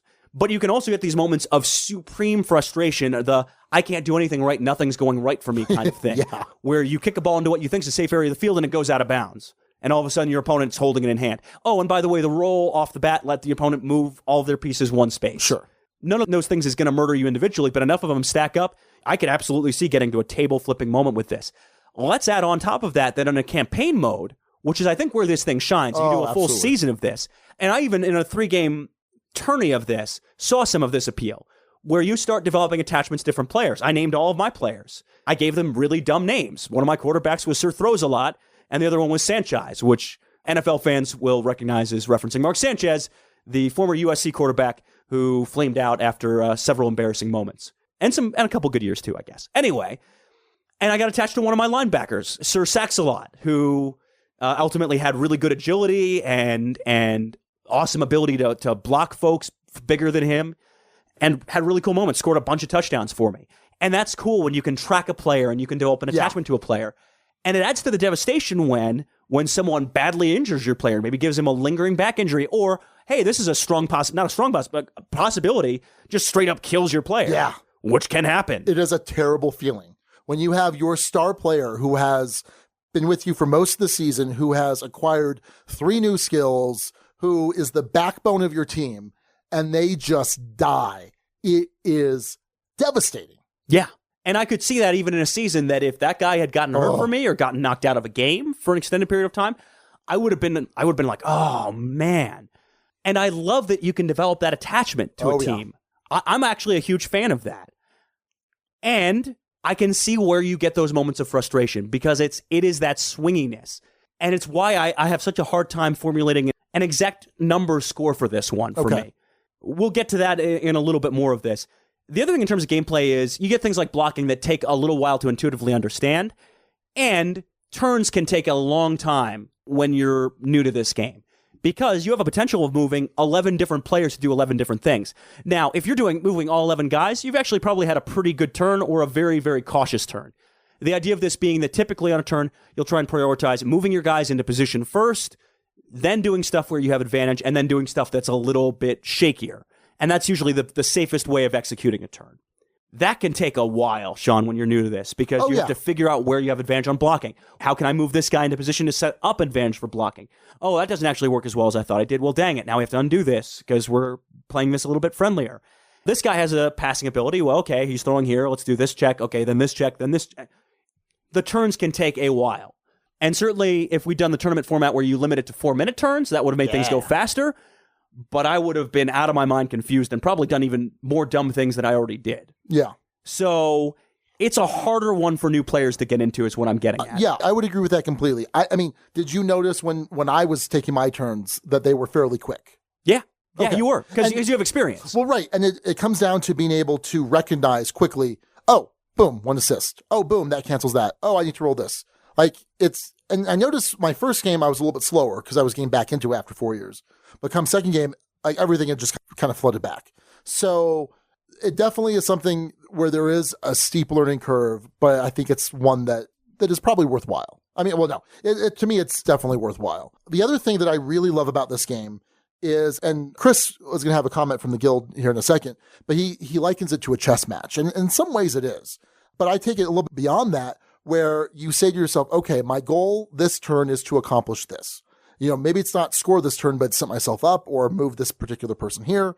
But before I can do that, I have to do this step first. Before I do that, I have to do this. And it kind of walks its way back, and you have to work your way back up that chain. And there's a certain puzzly aspect to it. And so maybe it's like, okay, I'm going to throw this block. Oh, I didn't get the knockdown that I needed, but I pushed you, which is better than it was, but now I have to figure out a way because you're still there, the tackle zone's still there, or whatever. And I love it. I love that puzzle. And that's something that brings me back to this game year after year after year. And I'm sad that other than playing it, well, I guess I played a fair amount on the computer over the last 4 years, but not having played seasons of it in real life, I'm sad having missed that time. And I want to make more time for this game, I guess. But yeah. So I enjoy that. Did you feel that puzzle aspect to it? It certainly, yeah. I didn't totally get my head wrapped around it, but I felt it, and I saw some of the appeal of that, because it's a game, as a football fan, and we'll get right into theme here, that is incredibly thematic. That feels like you're playing this version of fantasy football. Is it the same rules as American football? No, it's American football inspired. There's not such things as downs. You have turns and a half. If the ball goes out of bounds, it doesn't stop the clock and you reset and still have the ball. It gets chucked onto the field randomly. If a guy gets shoved out of bounds, it's not just a guy who's ineligible to catch the ball when he comes back in. It's a guy getting mangled and beat up by the fans. Right. And it's this really interesting world as a result. And you get things like rolling for weather before a game. You can get these interesting upgrades for your team. And yeah, that passion of following along with your team, it all fits together into this nice thematic package. So the thematic disconnect for me is just sometimes the probabilities seem off, but it's also a fantasy world football, and the probabilities are whatever they want to make the probabilities. If you have that makes a wizard. any degree sense. You have a wizard who can zap people. Yeah. So And there are minotaurs. take that for what it's worth. Yeah, exactly. There's dwarf centaurs. I mean, come on. I enjoy that there's different play styles with different things. I will say that, and this is going back to gameplay because this is a very unconventional review for us, building a team is something that, as a mechanic, I'm not great at doing. It's deck construction with something like Magic the Gathering or Netrunner tends to turn me off of a game. Deck building in the course of a game, I'm more okay with. But building a deck heading into a game that way, for whatever reason, I tend to struggle with that piece of things. In this case, I didn't build my team. I just kind of got the team that showed up. Right. Which was fine. It was probably better that I didn't have to make too many of those decisions, although I did feel a little overmatched in some situations with the guys I had on the field. Well, and what's nice is the way that you build a team is you're given a budget, and then you purchase certain players based on their abilities, their attribute scores, etc., cost certain amounts of money. And so there's even a handicap where if I show up with a team that's worth 1.4 million and you have a team that's worth 1.3 million, you're going to get an extra 100,000 to make up that difference. I might get a wizard to zap you in the face. So I enjoy that. And the thing is, Alex, you only saw the tip of the iceberg when it comes to teams. I mean, you saw a bunch of humans, you saw orcs, Skaven, and Chaos Dwarves. I didn't play Skaven. Oh, you didn't play the Skaven? Okay. No, and full disclosure, after playing the entire day of Blood Bowl and driving back to Santa Fe an hour north, I stayed up until 2 a.m. watching Blood Bowl videos of like Blood Bowl World Cup championships of like crazy situations and championship matches to see how those played out. Yeah.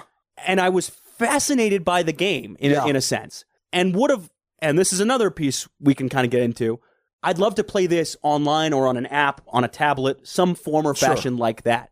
And for different reasons, that's a little tricky for me. I don't have a tablet, so I can't get that, which would have been a great option.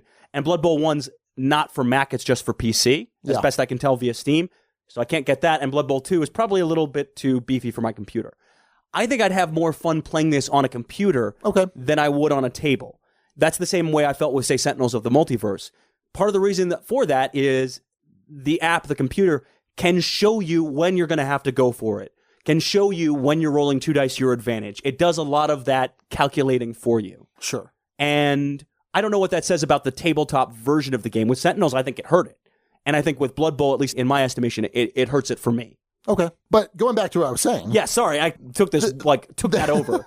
There are a bunch of other teams, too. Yes. So you've got the Khemri, which are basically the Egyptian mummies and things like that. You've got another undead team. You've got lizardmen. You've got the Wood Elves, which have a treeman that you can use. So there's a ton of variety here. And then on top of it, you're personalizing these teams because there's this whole list of attributes or new skills that you can acquire that give you slightly different abilities it's just really cool. There's tons of cool combos that you can pull off in this game. And I just think it's fantastic. Hey, why don't we go over the guild? Yeah, and maybe the guild can help me congeal my thoughts on this one a little bit better. Chris Holmes says, Blood Bowl is my most favorite Games Workshop product. This game is at its finest in the season format where owners can coach up a team's players into creative and effective combinations. Each game becomes a series of chess decisions, each having moments of comedy and drama. To win, coaches must remain poised to take advantage of unforeseen good fortune, yet be ready to mitigate the bad. This game takes years of practice to play quickly. I've been playing seasons of Blood Bowl since the late 90s, and I see it is quite common for games to take 3 to 4 hours. If the players are veterans, this time can be shortened by playing with a strict 4-minute timer on each turn.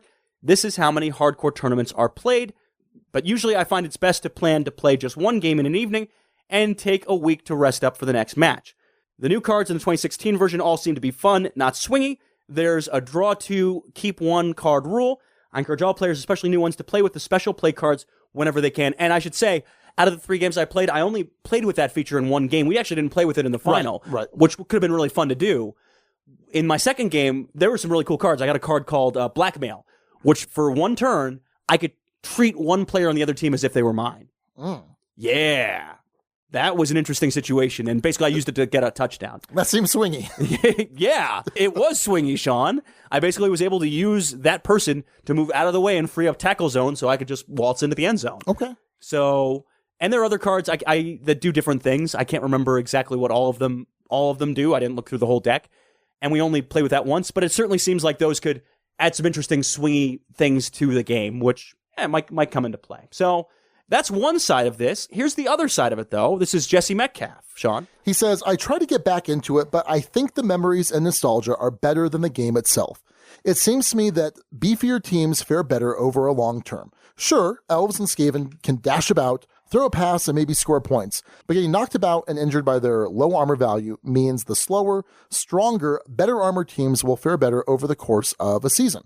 Just my experience, my orcs did better overall than my Skaven, though having a Rat Ogre star player on the front line helps the Skaven a lot. I don't know that I would necessarily agree with that. I have taken a Skaven team to the championships. So yeah, they're not beefier. They're not as good at necessarily punch and face, but they get super agile. They can do crazy things where they flip over people. They get extra movement points. I mean, you can do some pretty crazy stuff with a Skaven. And they're a high-scoring team. I typically do like the slower teams just because I just kind of like rolling block dice more than I like rolling agility because I don't like to rely on that 1d6, I guess. But yeah, no, I get the feeling. I definitely think that this game does feel a bit old in some ways, and it's an old design, and I certainly get that. So yeah. So, all right, that's where we're at the end of this, Sean. Do you want me to go first or do you want to go first? I'll go first. So we rate games over here on a 6-point scale.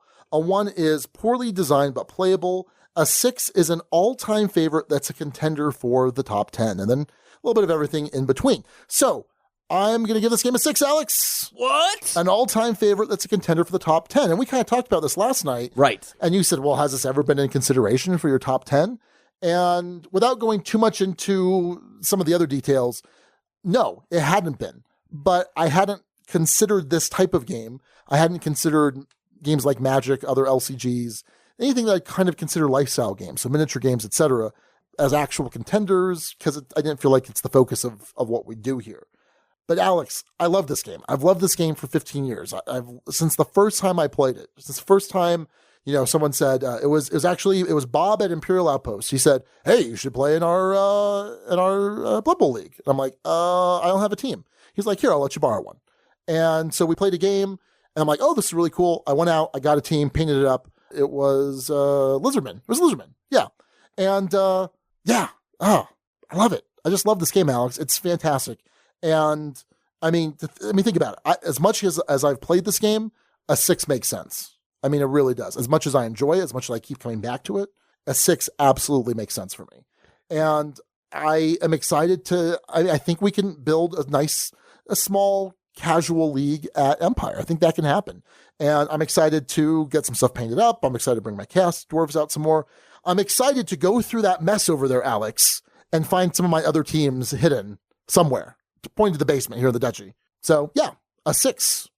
So I was really confused on my score. So during our review here, I reached out to one of my special friend who I'm going to go meet up in Canada next week. Okay. And I asked her to pick a number between 1 and 6. Wow. And she picked a 3. Okay. No, that's kidding. I'm not doing... I mean, that is what happened, but that's not how I'm going to score this. Does she know that you referred to her as your special friend? No, but that's a term that you had already used in another situation. Sure. So we're using that as Duchy code, I guess? Sure. Fine. Going back to my final thoughts and rating on this one, Sean. So here's where I'm at. I see what Jesse Metcalf's saying. To me, there's some straight up issues with the game at the core here. Turns can take a long time to play. The rulebook is not stellar, and it can be hard to get into.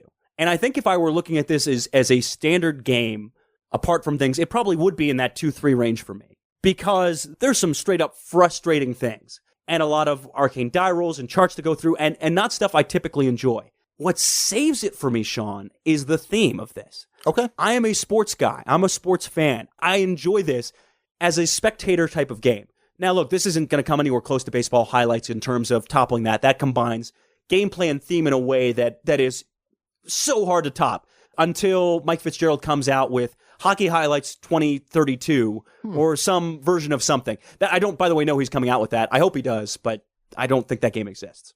Any case, the theme of this is what saves it. The fact that you can get attached to players, that you can build a team, you can evolve over the course of a season.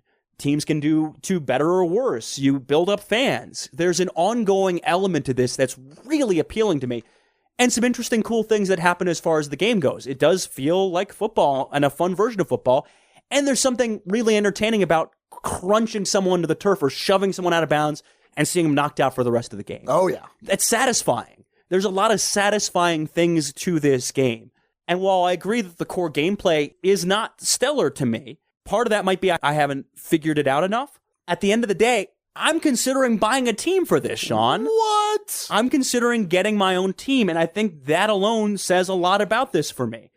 So thematically, we're talking in the 5-6 range. So we have a game that's like a 2 or 3 gameplay-wise, and a theme that's a 5 or 6 for me. So where do we put this? Well, let's put it at a 4. A good game, worth playing, just not all the time, and for me, belongs in the Duchy. I may pick up a team, and even if I don't pick up a team, I'm going to be curious to see how a league of this plays out, and I'll probably follow it, or at least try and watch a game if it's in progress. I think it's an interesting enough spectator game if it's played quickly enough. For all of those reasons, I have a hard time dropping it anything below a 4. I'm just too interested in this as a game to do anything lower than that. All right, I'll make you a deal. Yeah. You buy a team, I'll paint it for you. What? Yep. Oh, I'm buying a team then. Okay. What team should I buy? I don't know. Look around. You got to find a team that appeals to you. Okay. Right? You got aesthetically. If you buy a team, does it come with dice, or do I have to get the dice separate? I don't know. I don't know with the new set actually. So there are a couple teams that are out. There's the dwarves. There's the Skaven, and then of course the humans and the orcs come in the base set. And then there's some of the bigger guys, the star players, and that you can buy individually. So check it out. I would say take a look at the teams, look at how they play, their play style, and what looks cool to you. And I'll paint them up for you. Before we wrap up this review, by the way, apologies. I probably finished last. So there were 2 prizes to be won at Chris's tournament. There was the Who Won the Tournament prize, and then there was the, quote, Fellowship prize, awarded to the player who exhibited best character qualities of sportsmanship. I wasn't like throwing dice or flipping the table or like flipping people off or being upset or angry. Like in general, like I wasn't like doing anything that was disrupting the flow of things. But I was, after playing that much in one sitting and enough frustrations of things, I was probably not in the sharpest, happiest mood. To the point where the last couple of turns of our game, Sean, I was just kind of like staring at the board, just, okay. I was trying to get you to sing songs. Even after that thing happened. I was trying to get you to sing songs. Yeah, you're trying to get me. You were doing what you could. No, I'm not going to do that. I'm not going to do that. I'm not going to dance for you. So, apologies. I probably finished. I don't know this for sure. I don't know if Chris would ever reveal the ballots. It would not surprise me if I finished last in the Fellowship category, which I'm bummed about that for myself as a human being. Sure. But I'm also happy I won a gift certificate to Empire. So, yeah. Take that, Sean. I beat you. But without actually beating you or deserving to. All right, well, that's going to do it for the Duke's review of Blood Bowl. A 6 from Sean and a 4 from Alex with room to grow. You are listening to the Dukes of Dice, proud members of the Dice Tower Network. For other great shows in the network, check out DicetowerNetwork.com. Back to Alex and Sean for this week's Dukes Double-Take. All right, this week's Dukes Double-Take, we're looking back at episode 94, Lock and Load. That week, we reviewed Isle of Skye, the Kennerspiel winner. LOCH, by the way, for Lock. Like yes. Loch Ness, or any of the other locks. No, it was a good title. Yeah. It was, I think, more clever than the title for this week. Okay. All right. Sure. Not meaning to slam you, BJ. I'm not trying to pick more beefs with listeners.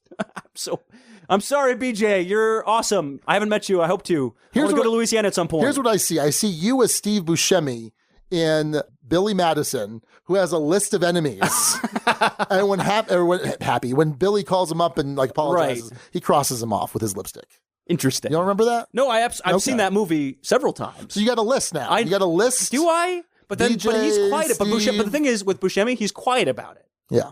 So I'm not quiet about this, I guess. I think I'm just loud and brash in general. No analogy is perfect, Alex. Excellent. Awesome. Sean, you gave this one a 5 back in the day. I gave this one a 5 as well. A great game. We'll really turn on and play with it. Indeed. So, Sean, have you played this game since? I have. In fact, last night, earlier in the night, we had 5 players, and what shall we play? And I said, well, I wouldn't mind getting another play of Isle of Skye in front of our Double-Take. And it was fantastic. I love this game still. It's going to stay at a 5 for me. I'll just throw it out there. It's a very solid game. I think it's fantastic.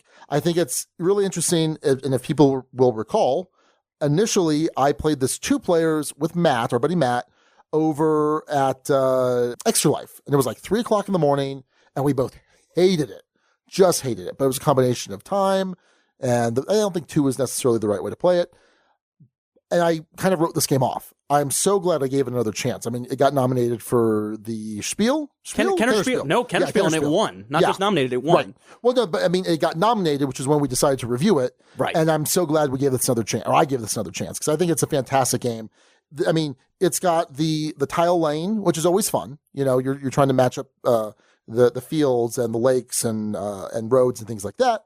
But then you've also got just this really interesting bidding mechanic, where you are getting these 3 tiles, you are setting the price for some of them with your available money, you're axing one of them, getting rid of them altogether, and then you're hoping sometimes people buy yours, so you get money. Sometimes you don't want them to buy yours because you want to keep them, and you gotta play that pricing game right. And then you're just trying to max out on points. There's this really nice rotating goal system where one round you're looking for these goals, another round you're looking for these other goals. It's such a fantastic game. It is a very worthy winner of the Kenner Spiel, and it's still a very solid 5 for me. Great game. Will rarely turn down a play of it. And one of those rare games that works really well at 5 players. Oh, absolutely. And I think that says a lot about it too. Yeah, it's a brilliantly designed game. The price setting mechanic in here just works, and it oozes replayability, Sean. Oozes replayability and interesting decisions, all good things. I am close to putting this at a 6, but I'm not quite there. So I'd say this is a high 5, not a happy salmon. A great game. We'll rarely turn down a play of it. 5.5, but we don't give halves. So just a high 5. Very, very well done. And worthy of the Kenner Spiel in my mind. Even though for me, Pandemic Legacy is a 6, it's still a worthy winner in my book. Sure. So yeah, that is Isle of Skye. Got it to the table a lot. Let's go to the Guild. Guild had some thoughts on this one. Chris Graves says Isle of Skye is a game I really enjoy. It's also a little tricky to get to the table because my group likes heavier and longer games. I will always play the game if suggested, and I bring it to meetups. It has seen some play when my main group has time left over at the end of the night. Chris Holmes says, Isle of Skye does hit my table often, especially considering it's a game I do not yet own. This is a simple game to play that can become as deep as you want it to be. Last week, a teaching game of this only took an hour with 5 players, and everybody enjoyed themselves. The Spiel des Jahres committee did make a fine selection when they gave this one the nod and the win. Indeed. Ned Meyer says, I played Isle of Skye a few times, and while I find it a very good game and had fun playing, I just couldn't get into it.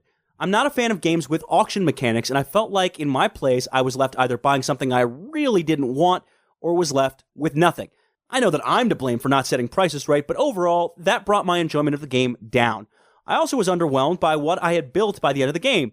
I really love seeing the end board of games like Carcassonne, Honshu, or King Domino, where I feel like I built something really cool. My end board in Isle of Skye just seemed small and bland. Again, maybe because I played so poorly.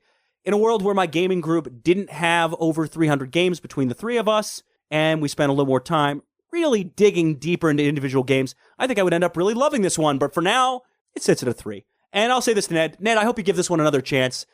Yeah, I've seen this with players where you don't set your prices right, and you end up with a round where you literally get nothing. People buy your stuff out. You can't afford to buy a tile from someone else. And that can be really frustrating because if you have a turn like that, you're probably not going to win this game.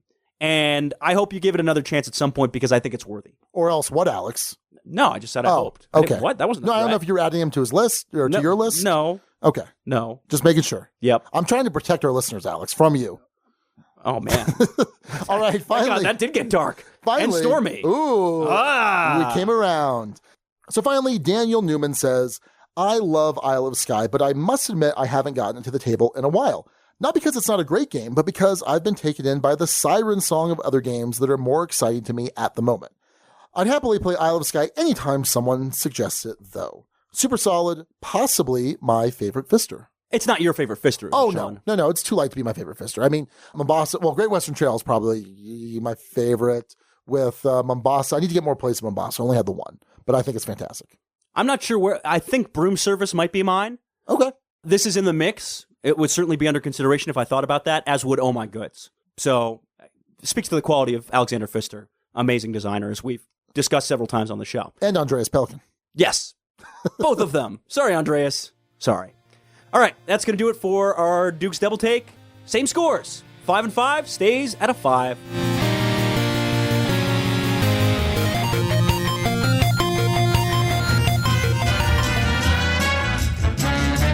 It's time for America's favorite new game show, Spoils of War! This week, our contestant Sean Ramirez is trying to figure out how many ones are out there. Sean. Hi there, Alex. I'm really excited to be here. I love this show, and I'm ready to guess.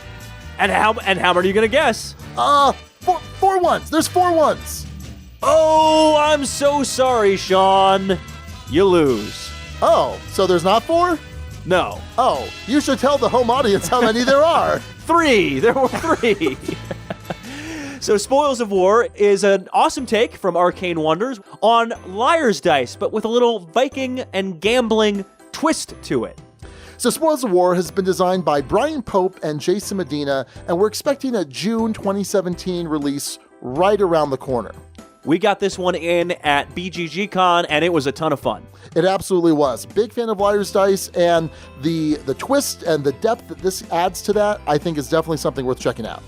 Check out Arcane Wonders' new title, Spoils of War, coming out sometime in June. And check out all of Arcane Wonders' awesome titles at arcanewonders.com. All right, this week, instead of a discussion topic, we're having a discussion with our buddy Matthew Ward of Wham fame. And he's talking HeavyCon because he made a trip up north to Denver. So let's send it back to the past, a day before we recorded this episode, to hear from Matthew. So welcome back, Matthew, to the Dukes of Dice podcast. Hey, how's it going? It's going. Can I call you Wham Boy? Is that a... Please don't. Please do not do that. That's something that Tony started. No, nobody started that. Matthew the Nobody's Wham doing Boys. it. No, nobody does that. Would you prefer Wham Boy or Grumpy Man Matthew? How about just wham? Boy.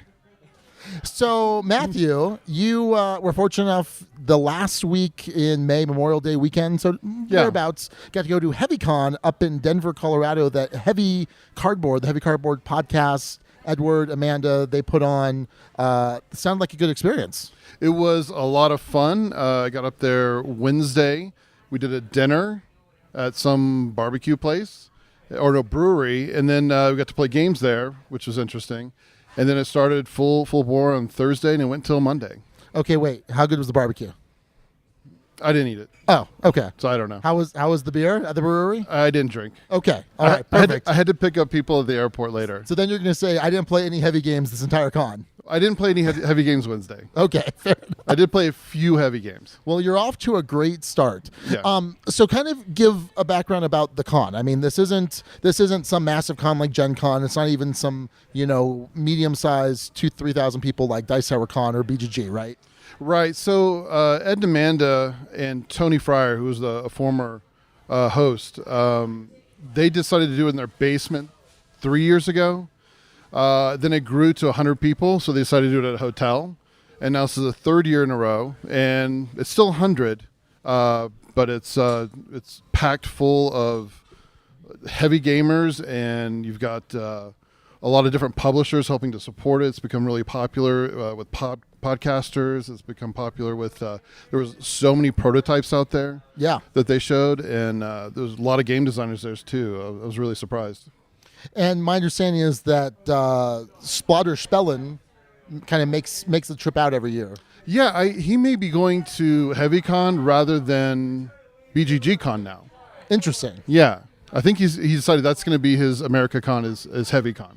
Well, you figure you've got 100 or so people there, and 100 or so people that are all pretty much interested in your games. That is pretty accurate. There were so many Splotter games out there, it was intimidating. Okay. All right. Now, did you have any plans, any designs for what you wanted to accomplish while you're out there? Yeah. I wanted to play Tramways, and I didn't. Oh, excellent. Yeah, so I failed there. I did get to do Forged in Steel, which is a game I kickstarted, and that was excellent. I got a learning game of that. Forged in Steel is done by Nightworks. It was designed out of Pueblo and published by Nightworks in Colorado Springs. And it's about the history of Pueblo. And you're basically building Pueblo and burning it down, depending on what you feel like doing. It's a very cutthroat game, but it uses a card-driven mechanic, so you get to see the history of it and play it for op points, just like you would like in Twilight Struggle or something like that. Okay. So it's really excellent, and it's very interactive. So hopefully you don't hate people at the table. So do you have a copy? I do. Okay. So we're going to play that now that I know pretty much how to play it. Okay, cool. Yeah. So I'm excited about that. Okay, cool. Yeah. What other stuff? I mean, I know you kind of had some plans to teach some games. Yeah, so Lignum was another one that I was really planning on learning. I'm definitely backing it. Capstone is releasing it, I think, at Origins. Lignum is about German lumber industry. Yes. So it sounds really boring, but the gameplay is fantastic. If you know anything about Francis Drake, so they have a street mechanic where you have to place yourself in different parts of the street and you can never go back. Yeah. It's the same thing with this where you're taking certain actions as you go down the path. And then you have to do more stuff. It's heavy planning and it's a lot of fun. I love that mechanic. I love Francis Drake. Alex, did you play Francis Drake? No, I don't. I don't think I did. No. Okay. I actually did not. You may have seen us play it one night here at Empire. I think so. Early on. Yeah. I think you'd like it. I think you'd actually like it quite a bit. I don't trust anything you suggest anymore. You will like this game enough. Okay. Huh. You'll like. Simmer down now. Let's not give up just yet. Oh, I can give up on half the games you're about to list, I think. Yeah, that's probably fair. It's fairly sad. I think Lignum is definitely more a Sean game than an Alex game. It's definitely a Matthew game. Yes, I'm very excited for Lignum from Capstone. So another thing I got to do, I decided to run an exit room, the exit the game tournament From Cosmos. From Cosmos, right? And so we did 3 games. They were donated. The games were donated by a game surplus. So they brought 3 copies of the Abandoned Cabin. And we got teams of 4, and we ran them side by side. Everybody was timed, and it was a lot of fun. It was, since I already played the Abandoned Cabin, it was really fun to see people have those moments of discovery. Yeah. I can't really say much. Yeah, don't spoil that. But it was really fun to watch and go from table to table. They're in different parts around the floor, so they couldn't see what each other were doing. That's what I was going to ask. Yeah, no, we didn't put each other in a small room because people are screaming and yelling way too much. And there was a lot of fail going on there, but I think even when you fail at the exit room, it's really good. Cool. Yeah. So that was a lot of fun. And one of my favorite was playing Captains of the Gulf, which is a prototype. It's done by Jason Dinger, and it's been signed by Spielworks. So it's definitely coming out. It's probably about 95% finished at this point. So there's a lot of playtesting going on, but you're fishing in the Gulf of Mexico, which sounds kind of boring, except I'm from Louisiana, Texas. Like, the Gulf is kind of my home. And so fishing around there, it's just a great theme for me. But it has multi-use cards and area of control, and there's a lot of efficient movements. And I thought it was going to be heavier than it was. And it's really kind of a medium. It was a medium game. And I'm really excited to see what y'all think when that comes out. It's slated for 2018 SM, but it may come out sooner. And I think you put some pictures up on the Duke's Twitter feed of the prototype. I'd certainly put it on mine. And yeah, we may have retweeted or something. Yeah. It looked really cool. Yeah, it was really good. Even in that state, it was still really good. I can't wait to see what is it Harold Lusky, one of their artists, does with it. So it should be a really beautiful game. Cool. Yeah. Of course, I got to play Century Spice Road, and I pre-ordered that. I got it in game. Very heavy. Very heavy. It's not heavy at all. So it's a game I got just today, so we got to play that, and that was a lot of fun. It's just a real simple engine building game, very similar to Splendor. I like the theme more, and I'm really glad to have that one. So just to be clear, you'd much rather be a spice merchant than a gem merchant. Yes, I would rather be a spice merchant. Okay. Is that how we're going to characterize this? I guess. It's all about theme? If the spice is the melange. The spice must flow. From the desert planet Arrakis. So I think you're on board too. Or Dune. Right. I have read that book. I have to get your copy back, but I have actually read that book. Excellent. So I understood the reference that time. Good. Anyway, back to being out of the conversation. Here you go. So some of the fun stuff that happened there, besides what I did, is Ed and Amanda decided to play a game. There was well over 100 different games, probably 120, 150. I don't know. It was a lot. 100 different prizes that you could get. So what they did is they created a game so that you had a voucher for each one. And then you got to see it when you got your swag bag. And you got to go around trading your games, trying to figure out how to get a better game than what you got. Okay. I was fairly unsuccessful with that because I really wanted Lignum. Like, that was the game that they actually had a capstone version of Lignum. So what'd you start with? I started with Infamy, which looks interesting. Mercury Games, designed by Travis Chance. Yeah, it's a card game. It's cyberpunk. Yeah. All interesting things. Some for me. auction mechanics. Yeah. I've played that. I used to own that, if that says anything. And then I got a $25 gift certificate to Meeple Source. Okay, cool. I was thinking, oh, yeah, that'd be really cool. Except I will spend way more than $25. So that's a bad deal for me. So I traded that for Fugitive, which is from Tim Fowler. So that looked pretty good. It played okay. Yeah, I played okay. You can join the conversation now.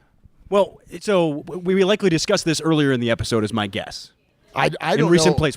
So here's the thing for listeners, if you're hearing this, we are recording this the night before we actually are recording the episode. So some of these, like Century Spice Road, you might have heard about because I probably talked about it in recent plays. Yeah.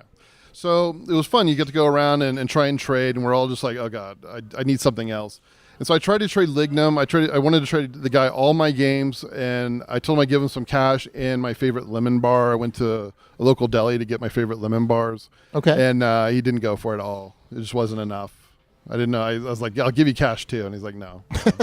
So that didn't work out so well. There were some interesting stories. One guy came, he flew from Alabama, and he had 2 carry-on bags. He was packing really light. And so he gets his swag bag, and he looks at it, and he gets Gloomhaven. Oh. 22 pounds, which is half of what you can carry in a suitcase. Pretty much. If he had a suitcase, which he did not. And so he was desperate to get rid of that, like, up until the end. Someone finally took it. I can't remember what he traded it for. Wouldn't you just ship it back at that point? No, he didn't want to do it. And then we had one lady from England, Kat Demeanor. You might see her around. She's very popular in the gaming community, certainly at BGG. BGG, I think she might be a Dice Tower. Maybe just BGG that I've met her. Might be Dice Tower too. But yeah, she flew in from England. She won a Crokinole board. Oh, well, that's pretty difficult. Yeah, so she wasn't sure what she was going to do with that. She ended up selling it, I think, or something. But there were several people who got games that they were like, there's a couple of Anachrony games that came out. And people really had to figure out what they wanted to keep and what they didn't. So that was a lot of fun watching all the shenanigans there. Yeah, that sounds pretty cool. Yeah, it was a fun way to do prize support. Because even if you don't get something great, you still have a lot of fun trying to figure out how to improve your thing. And I really wanted Hansa Teutonica, and Alex Barry, who you know, he did the Trial of Louis Riel. And I was trying to get him to give me Hansa Teutonica, and he wouldn't do it. He wouldn't budge. Those lawyers, they're tricksy folk. No, he was a tough negotiator. Well, the lemon bars definitely did not work on him. He wanted something else. So it was a lot of fun though doing that. And then of course they had the ceremony that night, and it was just a really good social time. So talk a little bit about the ceremony, because they're presenting some awards. Yeah, so they started up something called the Golden Elephant Award. This is the 3rd year they've given it out. This year it was pretty neat. What they decided to do was to the Patreon backers, they let them vote, and they were able to send in their votes. For the people who attended, they were given peanuts. Okay. And you put the peanuts in, you get 3 peanuts, and you get to put them in the different boxes to show which ones you want to vote for. So I honestly cannot remember who won right now either. This is really sad. It was between the Colonists, Tramways, and something else. And I wanted Colonists to win. I feel like Tramways won, but I could be completely wrong. I'm sure future Sean will pop in here. Please do that. With the answer. I'm pretty sure I'm wrong. I think past winners have been Madeira, Fuce Magnate. Yeah. Did Arkwright win? Arkwright won. Won. All games that Alex is just jonesing to play. Woo! This sounds like my kind of party. And by that I mean it doesn't. A pity party for you. Well, pity for me maybe, yeah. So to be fair, all 3 games that I would probably give a heavy 6 to. Yeah, no, they're all great games. Yeah. So, and the game that won is also great. I don't know if it's Tramways. I haven't played it. If it's Colonists, oh boy. Alban VR actually made a Denver map for all the people who showed up. Oh, cool. So there's actually a Denver Tramways map that we can play with now. Very cool. Yeah, so that was pretty neat. There's a lot of people supporting, doing stuff for this. It was absolutely amazing. So yeah, Do you expect to see it grow in future years? Because that, given the amount of prize support for that size of a con, it's a crazy ratio. It is an insane ratio. I hope he grows it a little bit. I wouldn't want him to grow too much, but if he could, throw in another 50 people, I think it would do really well. Well, and that's the thing. They've wanted to kind of control the growth, right? They've wanted to, it's basically invite only, but you can kind of ask to come, but they're trying to control the size. Yeah, I think there's the people who are Patreon backers get, first pick, and then other people can request. And so there's always an opportunity to go. As long as you tell them that you want a ticket, they'll put you down on a list. Yeah. So yeah, there's opportunity, and if you can go, I'd recommend doing it. If you like anywhere from medium to heavy games, I actually brought a lot of fillers because I figured I didn't need to bring heavy games. Sure. So we play the Banishing and Hanamakoji, and of course Century Spice Road, and so there's a lot of lighter fare to go on in between all the heavy stuff too. So Alex, did I tell you several months ago that we were invited? Did I tell you that? No. I may have not, just because I knew for you. Well, yeah. But for me... Oh, that would have been... You would have been... Oh, you would have had a great time. No, I did tell you, but the thought... Yeah, I did tell you, because we got the invite, and then you said probably not because of your trip. And then I couldn't go because I've got Rocky Mountain, basically 2 weeks after. Yeah. But, yeah. Was it because of my trip? Because I was already back. No, I've been back. You had said, well, I don't know, probably not. Plus, it's heavy games. Any combo of reasons. But I did tell you. Okay. It's in our Facebook chat. I'm not going to dispute it. My memory is also terrible. Like a goldfish. Yeah. Alex Goldfish. And thus a terrible nickname was born. I've heard any gold-based name you can throw at me. Goldilocks, Gold. Well, I can't say the rest of these on air because it's a family podcast. Yeah. I don't know where that was going. No, you wouldn't like that. So, want to kind of go back there. You had talked about, there are plenty of heavy games there. Is there a library? Are people bringing games?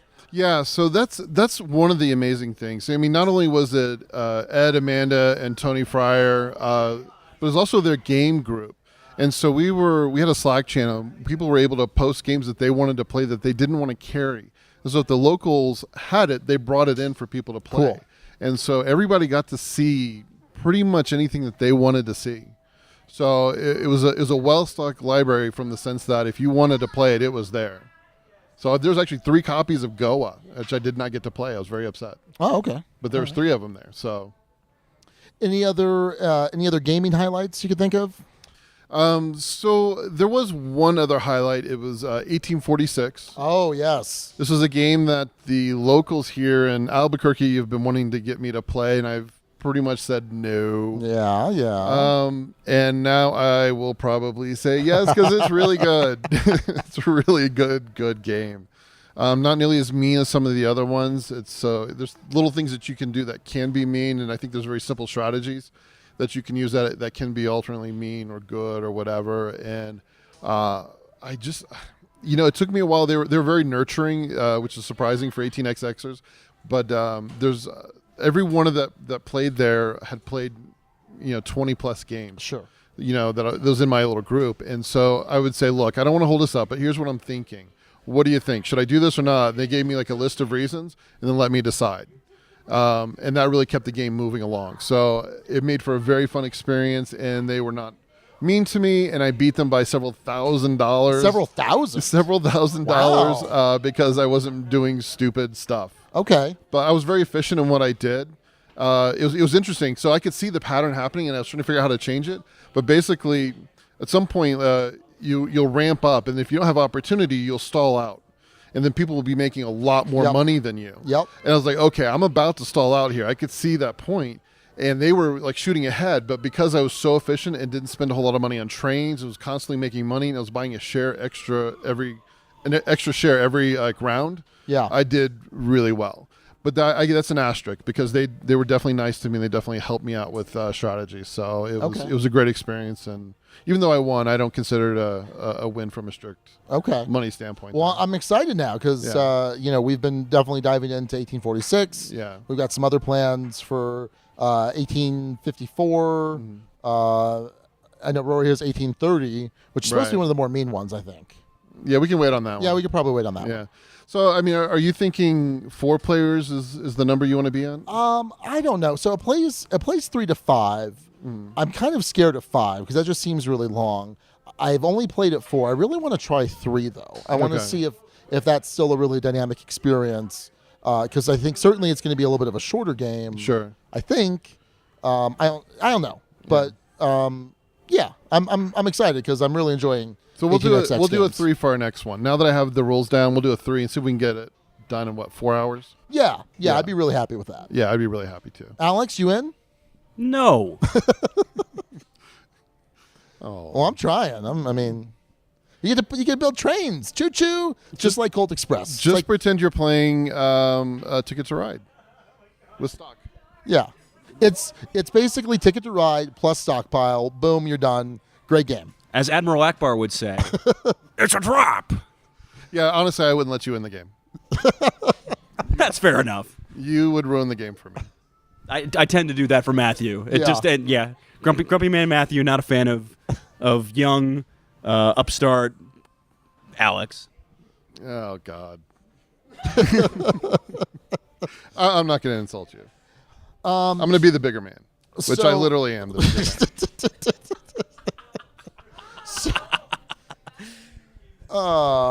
So as far as any other highlights, gaming or otherwise? I'm looking over my notes. I will say that it was really neat to talk with Alex Berry, and he was talking about, his preference in games. He was running some heavy stuff. Like, he is serious gamer. Was he running Here I Stand? He ran Virgin Queen because he thought that was a better game. He could only get 4 people. 4 people at a heavy con to do that, so that was surprising. So I actually met with Alex Berry and his family. They were all visiting here in Albuquerque a couple weeks ago. Yeah. We met for dinner. We took him to local New Mexican restaurant Sadie's, and so we got to talk a lot about that. That was a lot of fun. It was good to meet him. Well, I hadn't really met him, but I mean, good to spend time with him and things like that. And that's where we had talked about Virgin Queen. Yeah. Did I say that he had also helped develop Forge and Steel? No, So it really had a hallmark, like the way he prefers to play games that had that hallmark in there. And that was really neat to see his point of view and then how he helped influence Forged and Steel and its development. He's actually on the box cover. Oh. He's the redhead with the beard. Okay. Well, so that's pretty cool.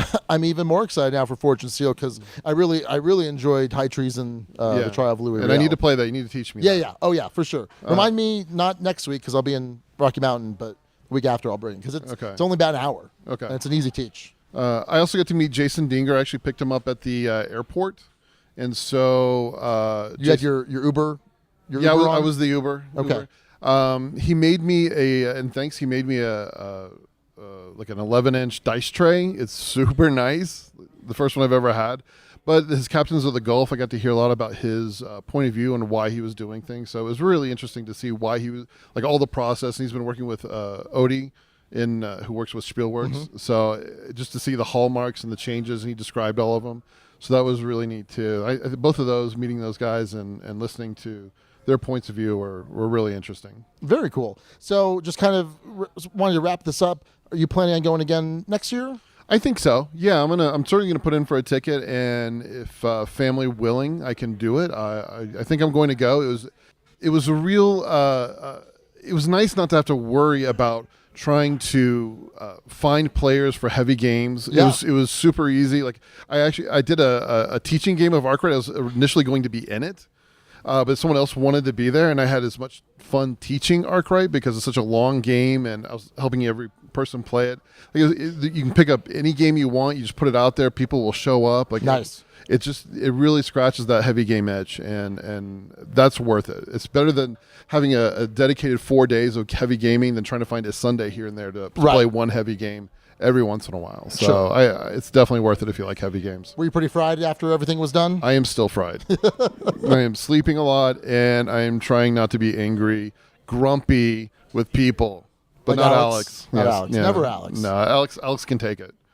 And he's staying at my house tonight, so he'll just have to deal with it. Homeless Duke Alex. All right. Well, Matthew, thanks for reporting back. It was interesting to hear a bunch of this stuff. Yeah, thanks. And hopefully HeavyCon is in both of our futures, Alex. Really? Okay. You really want me there? No, I probably Yeah, I don't. don't think so. Just to tease you and make fun of you. He's just shrugging. He's like, oh, whatever. I'm done. I'm done with this interview. He just dropped the mic. Don't drop the mic. All right. Well, we really appreciate Matthew taking the time to not only attend HeavyCon on kind of the Duke's behalf, sort of, but also to report back. Lots of cool stuff. Definitely sounds like a good time, and I know you're excited to make it up there, Alex. Oh, wait. I think I made that joke You sure in the did. interview. You sure did. Huh. Yeah. This is weird. We're all over time and space. Yeah. It's like we're playing a Cthulhu Fantasy Flight game, and we're lost in time and space, Alex. Okay. Oh, man. All right. Let's get to the rest of the top 6 names. First up, Daniel Newman with Fists and Fister. Fister, obviously, P-F-I-S-T-R, Alexander Fister. Well done, Daniel, referencing the punching and all that nastiness you do in Blood Bowl. Lots of punching. All right. So Jimmy DM90 suggested Kansas City Chieftains. So not Kansas City Chiefs, but the Chieftains, referencing Isle of Skye, from Chieftain to King, and then obviously football team. So Blood Bowl. Boom, Blood Bowl. The name father, Steve O'Rourke, had a name that actually we might have been the name. Yeah, and this was fraught with Controversy. Drama. Controversy, yeah. Steve O'Rourke, the plagiarist. Oh, man. Oh, wait, no, I didn't. Sorry. No, I started the beef again with Steve O'Rourke. Ah! Oh, so bad. Anyway, he posted Kill or Be Killed, which was, I thought, incredibly clever. Oh, yeah, I'm like, ooh, that's really good. References Blood Bowl and references, and it had a ton of thumbs on the guild, and people were liking it. And then Todd Kauk came in and pointed out that that was the tagline for Schottentotten. Yeah. Which we're not talking about this episode. And as a result, he withdrew that name suggestion and brought in this one, which is also a runner-up name, Clantastic Beasts and How to Play Them. Yeah, which I thought was also a really solid, backup. He's the name father for a reason. Yeah. I'm ending the beef now. Name father, you're the greatest. All right, and then speaking of Todd Kauk. No, that's not how you say it. Speaking of Todd Kauk. That's better. All right. He suggested King of Pain. Again, the king is a reference to Isle of Skye, Pain, Blood Bowl. It's also a police song, King of Pain. Nice. Always like song references, as obviously we had a song reference in this week's title. Sure did.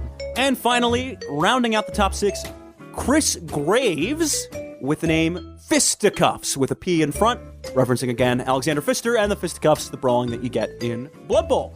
And that is the rest of the top 6. Sean, you got a busy week next week. I sure do. Come Sunday, I'm heading out to Rocky Mountain Gaming Vacation. So in fact, that's the day before this episode drops. So if you're listening to this, I am already at Rocky Mountain Gaming Vacation, unless you're listening to it weeks and weeks later. And if you're listening to this sitting next to Sean, you probably just had a weird moment. Yes. Well, wait, why would you be listening to it at the show next to Sean? Right. I don't know. Why would you take audio only, Sean? You're probably weird and having a weird moment at the same time. When you can feast your eyes on all of this. Oh, boy. Take me in all my glory. Oh, boy. Ugh. Okay. So, yeah, I'm very excited. Friend of the show, Michael Canavan, invited me up. And I'm going to be there hanging out with a bunch of cool people, lots of gamers going up there to play. And then also some friends of the show, which I'm really looking forward to hanging out with. Mike Fitzgerald, who designed some games and whatnot. Also, okay. Well, I'm doing understatement as a way of emphasis, Alex. Excellent. Yeah. Obviously, we mention one of his games every freaking episode. We actually had taken a few weeks off of mentioning that game, so... Okay. Yeah. All right. Well, anyway, so Tony McRae from Rolling Dice Taking Names and Mark Street from Board Game Corner. So I'm going to hang out with those guys. Our buddy Nick is going up. Nancy from our gaming group, she's going up. So this is going to be a lot of fun. I'm really excited for this. You got to experience this last year. I am super stoked for this. I need the week off desperately. Yeah, you've been a little burned out, Sean. Yeah. Yeah, you need some rest. Yeah. Sean's a sleepy boy. Oh, I'm so tired this week. He's a sleepy boy. All right. Well, I'm going up to Canada. Oh, okay. Hey, I'm doing stuff too, Sean. I'm going to be in the Bay Area, probably playing board games with a friend of my uncle's, a guy named Bay, who has a collection, including expansions, of around 1,800 games. Oh. Yeah. Oh. Yeah. Whoa. Yeah, that's a lot. That is a lot. I'm excited to see it. I'll send pictures. Okay. I'll probably post them somewhere. Additionally, one other thing, that secret thing I've been talking about vaguely for the last couple of episodes, there should, by the time this episode gets posted, be a thread on the guild, on my guild, as well as the Draft Mechanic Guild and the Boards Alive Guild, assuming the timing of this all works out. At the very least, it'll be on our guild. Soliciting board game advice questions. So if you need board game advice in any form, there will be various ways for you to send in to do that for some secret, still not totally announced project. That's all. That's all I got. Yeah, I'm going to San Francisco and Quebec next All week. right. Yep. That's going to do it for episode 146, Alex. Rank me up before your blood boil. From BJ. Good job, BJ. Good job, BJ. All right. Well, until next time, this is Sean. And Alex. Thank you so much for listening to the Dukes of Dice. Today's episode was recorded in the Duchy on June 1st, 2017. Our theme music is provided by Carbohydro M from his Prime Legacy album.